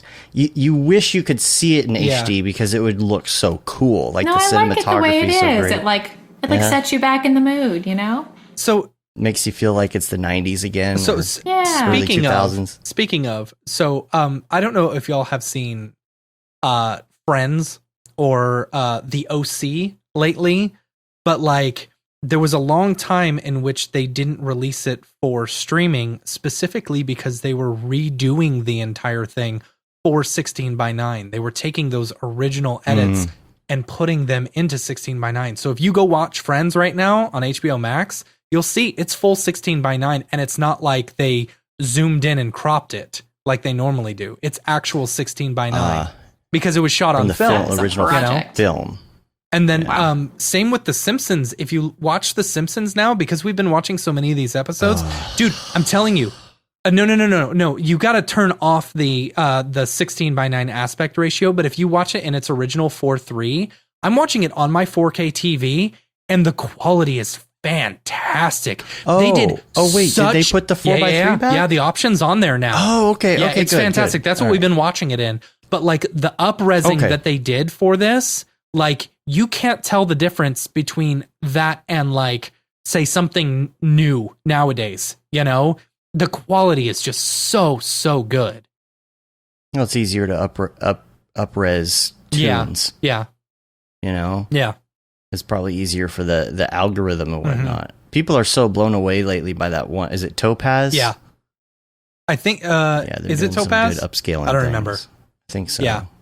I think so. I've seen a few of these. I've seen a few TikToks where like there's this app or something where you take a super low res image, you know, and it will like auto enhance or something like that. So they do this swipe left and it reveals it. And some of them are really good. Other ones are really weird looking, you know? Yeah. I'll have to send you a link next time I see it. Anyway. The 4K TVs. I am a 4K. Dude, they're so cheap. They're like $200 for a 4K. For like a 60 inch, you know? It's like, how can you not? Okay. Yeah, it's a good deal. 4K. Now, those 8K TVs are still like $30,000, but see, I mean, the 4K ones, you know, you can just get a cheap TCL for like $200. You know, it's the OLED, you know, the Samsung QLED or OLED. Yeah. That's the ones that are like serious coin, and those look good. When I'm rich, every room in my house is going to have one of those. Rob Lowe, I believe, will be in the reunion. Thank you for sleuthing that information for me. Yeah, I did do my research to find that out, just so you know. All right, let's see. Next on the list. Okay, so when you're working and you want it to feel like people are there with you, do you listen to podcasts? Hi, my name is Sashia Dumont. I'm a writer, actor, and filmmaker. Hi, my name is Paul Robinson. I'm a director, DP, and filmmaker. We are the creators and hosts of the Go Gorilla Filmcast, an online source for all things indie film. We are a husband and wife film team and co-owners of Sen3 Productions, and we started this podcast for filmmakers like ourselves who were producing on micro budgets with skeleton crews. Go Gorilla is a weekly podcast that features various talents in TV, film, and web series productions. We've interviewed filmmaker powerhouses like Kestrin Pantera, Richard Raymond, Alex Ferrari, Cassandra Ebner, and Ryan Connolly. Amazing actors like Hannah Ward, Lou Taylor Pucci, Chris Wataski, and Eileen Gruba, groundbreaking cinematographers like Jody Lee Lipes, and Jessica Lee Gagné, and many more. We also offer weekly reviews of our favorite films and shows, which vary from low-budget first-time filmmakers to A-listers and everyone in between. Go Gorilla is proud to announce that we have officially joined the Mograph Podcast Network. So if you love filmmaking as much as we do, Tune in every Sunday for a new episode of the Go Gorilla Filmcast, your source for all things indie film. Now available on the Mograph Podcast Network. Sometimes, yeah, I've been on a big podcast role. Chris Do just did one. Well, I say just, I just found it. Where this woman she had her own like freelance shop set up. But she kind of felt like she wanted to up her game. And so Chris Do did this series with her where it's like a totally like open script, and she just comes in and she's like, these are my pain points. And Chris Do comes back and basically just like brand therapies her. And that was a really good series. So I just finished that. It was really good. Well, I'm going to have to check that out for sure. Yeah, that's cool. Yeah. Let's see. The next one on the list is, plugin. Besides render engines. Yes. They don't count. I mean, my favorite ones right now are like strictly utilitarian. They're like Overlord, you know? So good. And I wrote this down. What was the other one? Because I didn't want to forget. The True Comp Duplicator. Does that count? True Comp Duplicator? What is that? True Comp Duplicator. Oh my God. I'm looking it up right now. It's like when you're doing versioning for a client and you need to change like one thing in your After Effects comp, you run the True Comp Duplicator and it digs in and it duplicates everything within your comp so that you have two truly entirely separate identical comps in your AE file. So you don't accidentally change something and propagate that change up through something you didn't want to. You know what I mean? Right. Yeah, that's cool. It's like versioning. Okay. Oh my gosh. RCD showed it to me and my mind exploded. $25 on AE scripts. That's worth it. Yeah. That's awesome. Oh my gosh. I use it like every day. Yeah. And I've been wanting to try out EJ's like his like bendy limbs rig and his shade it plugin. I haven't had like I say good reason. I've got plenty of reason. I just haven't done it yet, but I would love to try those too. It's a good plugin. Yeah. I've heard really good stuff about both of them. Let's see. Headphones. I would like to open this into a poll and have people recommend headphones to me, because the headphones I have, but I stole these. These are my husband's, but the headphones I have been using, they like hurt my skull. So I would love some recommendations. I would recommend the Bose Quiet Comfort 35. Yeah. Oh, really? They're Would you? the Okay. ones that Yeah. They're the ones that I used to. Not on the show, because they're too good. They're too good for the show. Bonus points if they're cute. I'm only going to take your recommendations if they're cute headphones. So. Oh, if they're cute? Can you put the cat ears? Can you put the cat ears? Oh, let me see. Hold on. Oh, maybe that's what I need. Yeah. There you go. Yeah, these ones that I have here, like they're really aesthetically pleasing and they look so nice on my desk. And then I put them on and my skull actually just compresses a little bit. So. I don't have the cat ears. They've been sitting here for months and months and months, and my daughter used them as an actual headband the other day, and I told her to put them back, and she didn't put them back. Kids. Atta girl. Don't have kids. Yeah. But they're next to the Bose Quiet Comfort. Now, here's the thing. Like I said, they're too good, right? So if you want something where you can hear what's going on around you, you can get these cheap, like $25 Sonys. They're the ones you find everywhere. But... maybe that's what I'll do. Apple over the I'll recommend. Now, here's the deal. I'll recommend this as a studio monitoring headphone, which is because you don't want to monitor with Bose because they're super bass heavy. They're not going to be accurate. I've got these. These are the Sennheiser HD 280 Pros. These are really good, like if you're mixing audio, working on an edit, or something like that. Oh, super cool. Okay. Yeah. Now, here's the problem. I don't use them on the show not because they're, noise canceling, but look at this. Look at this. These are the goofiest looking headphones. Oh, Yeah. They look. They're gonna turn me into a square. Yeah. Yeah, they sound Why great. do they Now do they look a that? little more awkward because I'm wearing them on my other Right. headphones. But That was my show art. yeah. That was my that's my gaming headset. My gaming headset. I bought one of those Xbox ones, and they're like that, where they stick out, and I'm like, nah, I can't do that. Oh, that I can't too. do that. Let me show you those. Nah. Hold on. No. Oh, look, it's Dave form with over his function Dunder for Mifflin me. jammies on.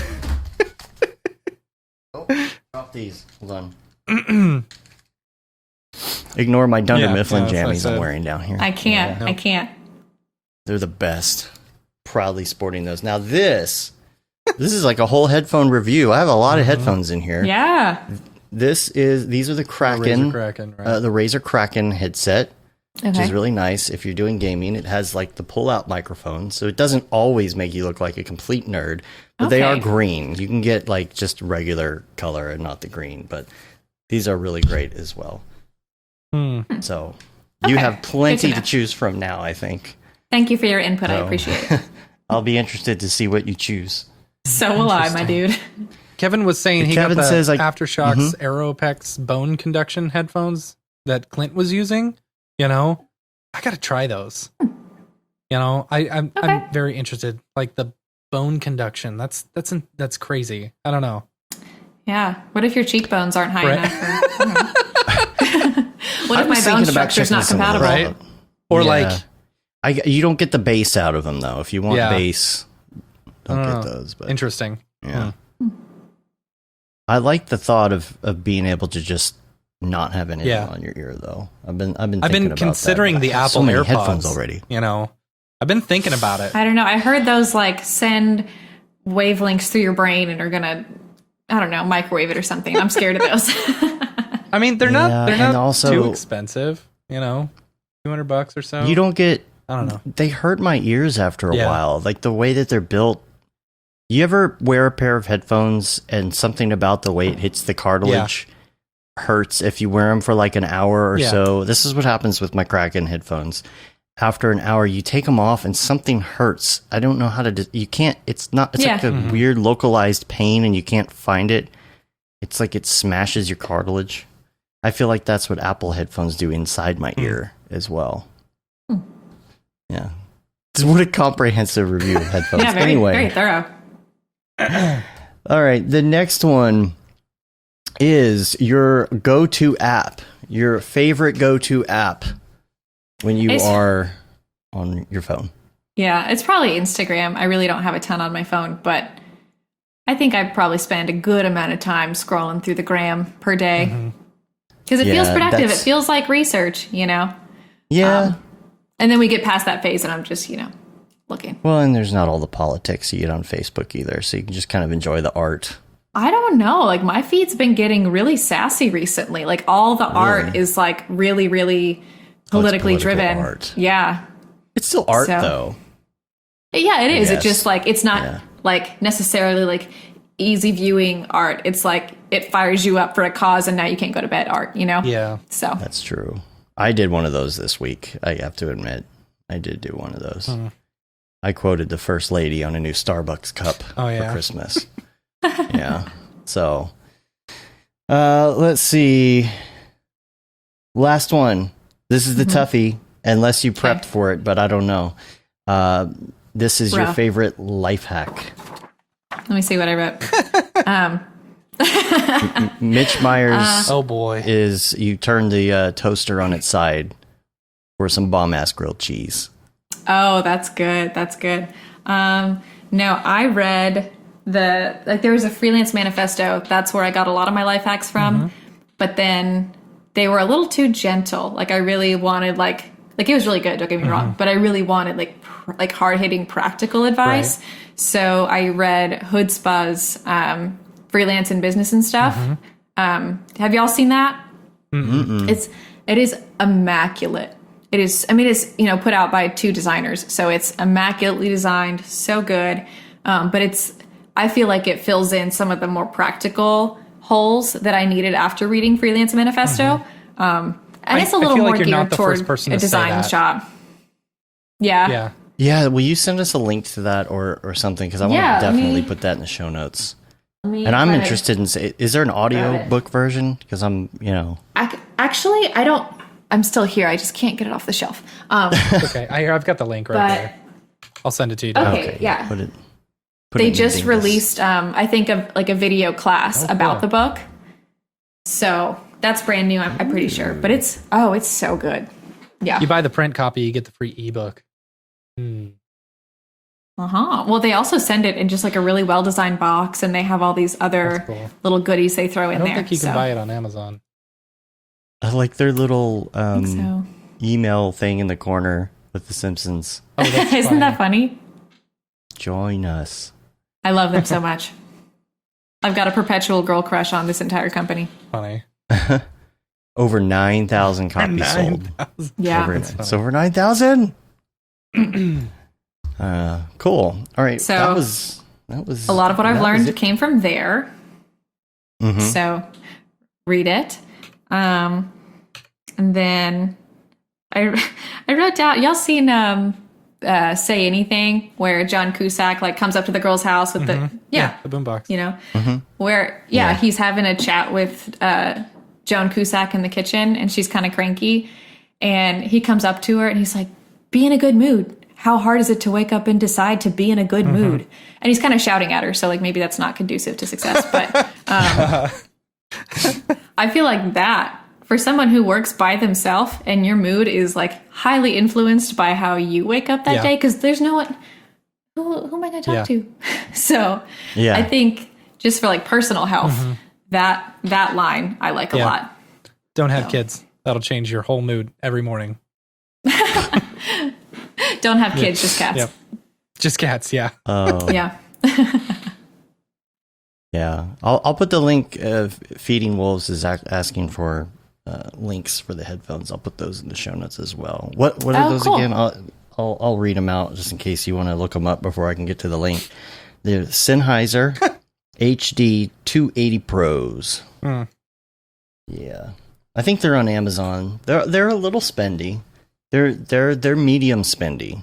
Yeah. They're not too spendy. They're not Bose spendy, but they're a little spendy. Probably $120, something like that. But they're definitely very flat, which is what you want for that. So, that's it. That's Buy it. this I think we did all the things. We talked about all Everything. of it. All of the things. Yeah. Put my cheat sheet away. I love that you had a cheat sheet. Right Yeah. here. You came prepared. The whole podcast right here. Yeah. Nice. Does it Whole have your podcast. does it have your Very letterhead on it as well? Oh, I haven't gotten to letterhead okay. yet. No. You know what's interesting? I have a stamp, just, though. I could I stamp just it. had this thought. You know, Nice. that crappy person who told you on the resume, you know, to not put so Yes. much pink. Yes. What's really shitty about that is in this industry, we don't even use resumes. Right. It's like, you know what? And I Right. had that thought too. Like I had a resume class, you know, it was a business class, you know, in college where they want you to do a resume. It's like, dude, I don't even know what I would put on a resume. You know, I haven't given and, a like, resume. The people that are asking in me for 15 resumes, years. like the Yeah, common who's asking for a denominator resume? between the people that still ask me for resumes these days is that I don't want to work for them. Like, right? Right. Right? Yeah. like they ask That's for it. a resume and then they have no idea what they're asking Right. for throughout the whole project. And like, Right. granted, that's maybe too big a universal blanket statement. Yeah. But just in general, Yeah. if they're asking, I'm Yep. suspicious. Absolutely. Yeah, they're the same places that say must have 20 years of experience with GPU Right. rendering. Yeah. What? Funny. Wait Yeah. a minute. Must have 30 years experience, but still be under the age of 20. Right.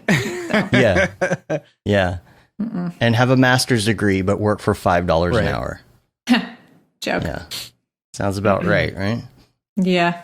All right. I just bought that book. So if people want to find you, I just what? bought that book. Oh, you Yeah. bought it? Oh, nice. I'm Yes. excited about it. If people want So to good. find you online, where can they find you on all the things? They can find me online as ladybirdanimation.co. And then Instagram is still just like Alex Parker Design. If you put that into the internet, like I have both URLs, you'll still end up on my site somehow. Yeah. So between Ladybird Animation and Alex Parker Design, you'll get more than you're looking for. So Nice. that's me. Yeah, Instagram, Cool. Dribble, all the goods. Oh yes, Dribble. Is Dribble still Yeah, doing is it still doing anything? well? I haven't heard much about it lately. Is it still a thing? I honestly don't know. I'm not like a Dribble pro. Like I don't have that fancy membership. So I can't Yeah. tell if they're like shadow banning me because I don't have it. Because I'll post something and it'll tell me like nobody looked at this and nobody liked it. And then I'll see like a doodle of like, I don't know, trash, and it has like 1 million views.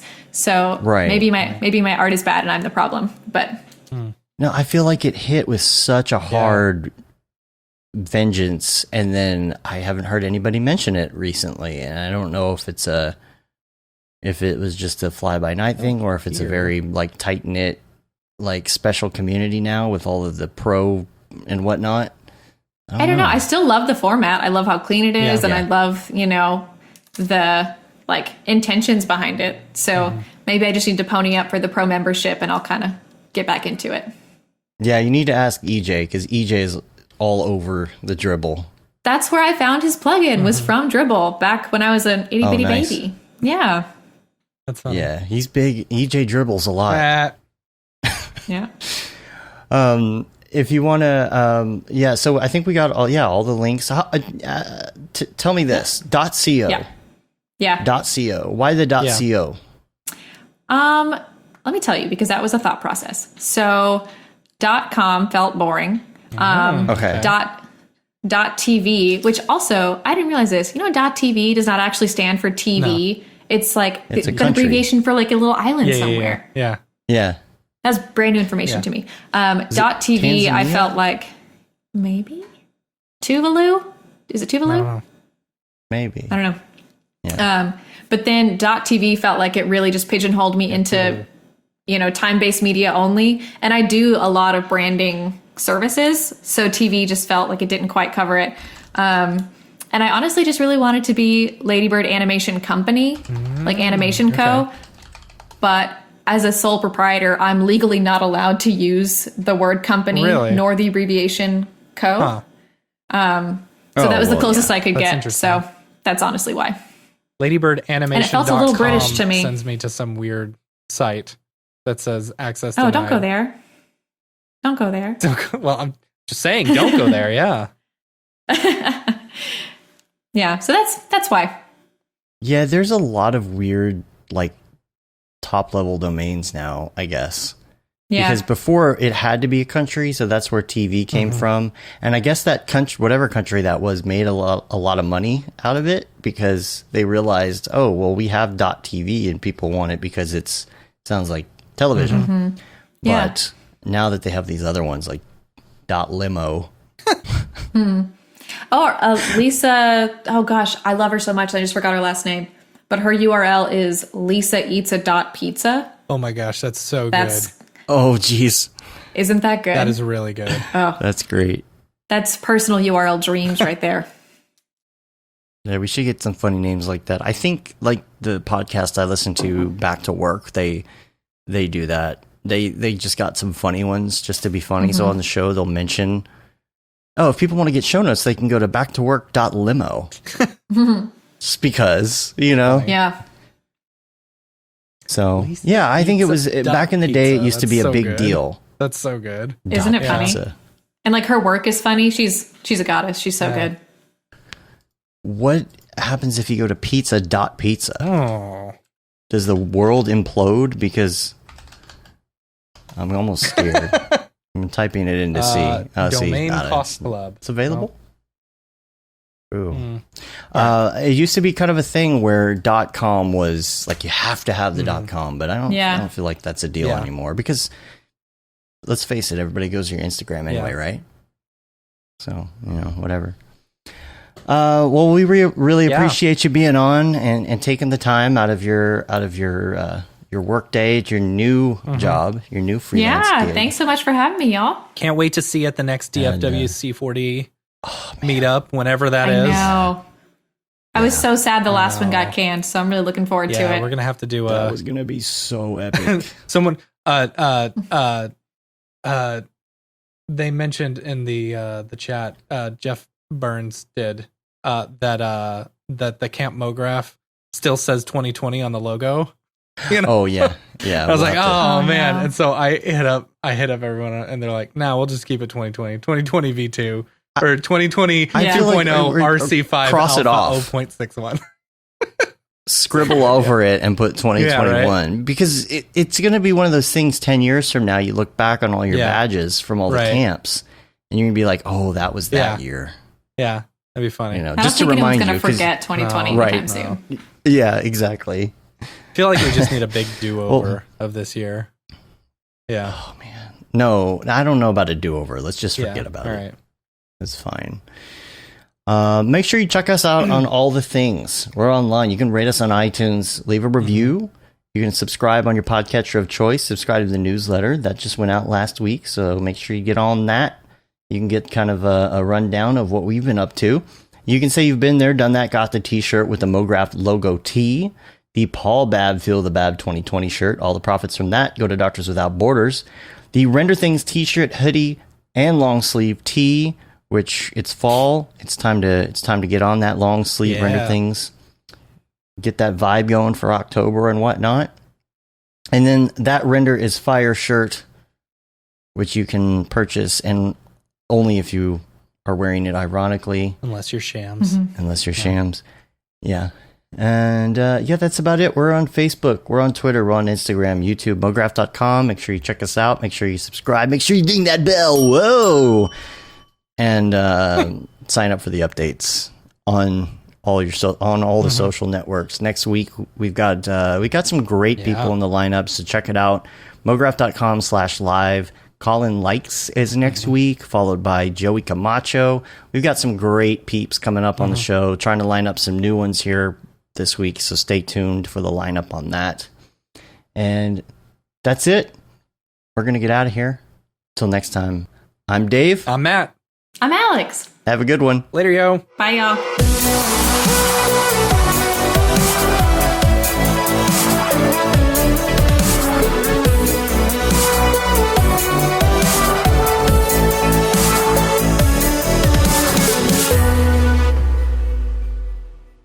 It's pretty good, I guess. Mograph.com, an online resource for motion graphic artists. Start your week with the Mograph podcast. Industry news, interviews with your favorite artists, and terrible humor. Watch live shows and interviews from Mograph events like NAB, SIGGRAPH, Half-Res, and local meetups. Our Mograph Talks feature live demos and motivation from artists all around the world. Sometimes you gotta make stuff that you're not gonna put on your reel, and I'm not here to judge. What if Rick and Morty show up for the countdown at midnight? That's where I peaked in life, in my career. We gotta stop this thing, Rick! It's gonna kill us all! Hear from the people that create your software, design your render engines, and artists that are changing the face of modern motion graphics. You get that render done. Yeah, you better frame what? Mograph tutorials and online classes will teach you about Cinema 4D, After Effects, as well as other popular software and render engines. Throw in the HDR Studio, take the render settings, pick the HDR, put in a reflection, and gorgeous. Branch into new software. Learn time-saving tips, techniques, workflows, and lessons that'll keep you up to date in the world of motion design. Oh, brother, those are some of my favorite elves. I love projects that scare me. When our art director comes to us and asks for something that I had never done before, man, it gets me pumped. Join the conversation in our live sessions. Check out our plugins or join the hundreds of daily active users in our Slack channel for technical help, advice, contests, or just to joke around. Real nice banana. Ah, that's so funny. All right. I'm gonna live forever. Subscribe today and get the latest updates on our YouTube and other social media channels. Take all your dreams and just do it! We don't care how you get here, folks. Just get here. Subscribe to Mograph.com.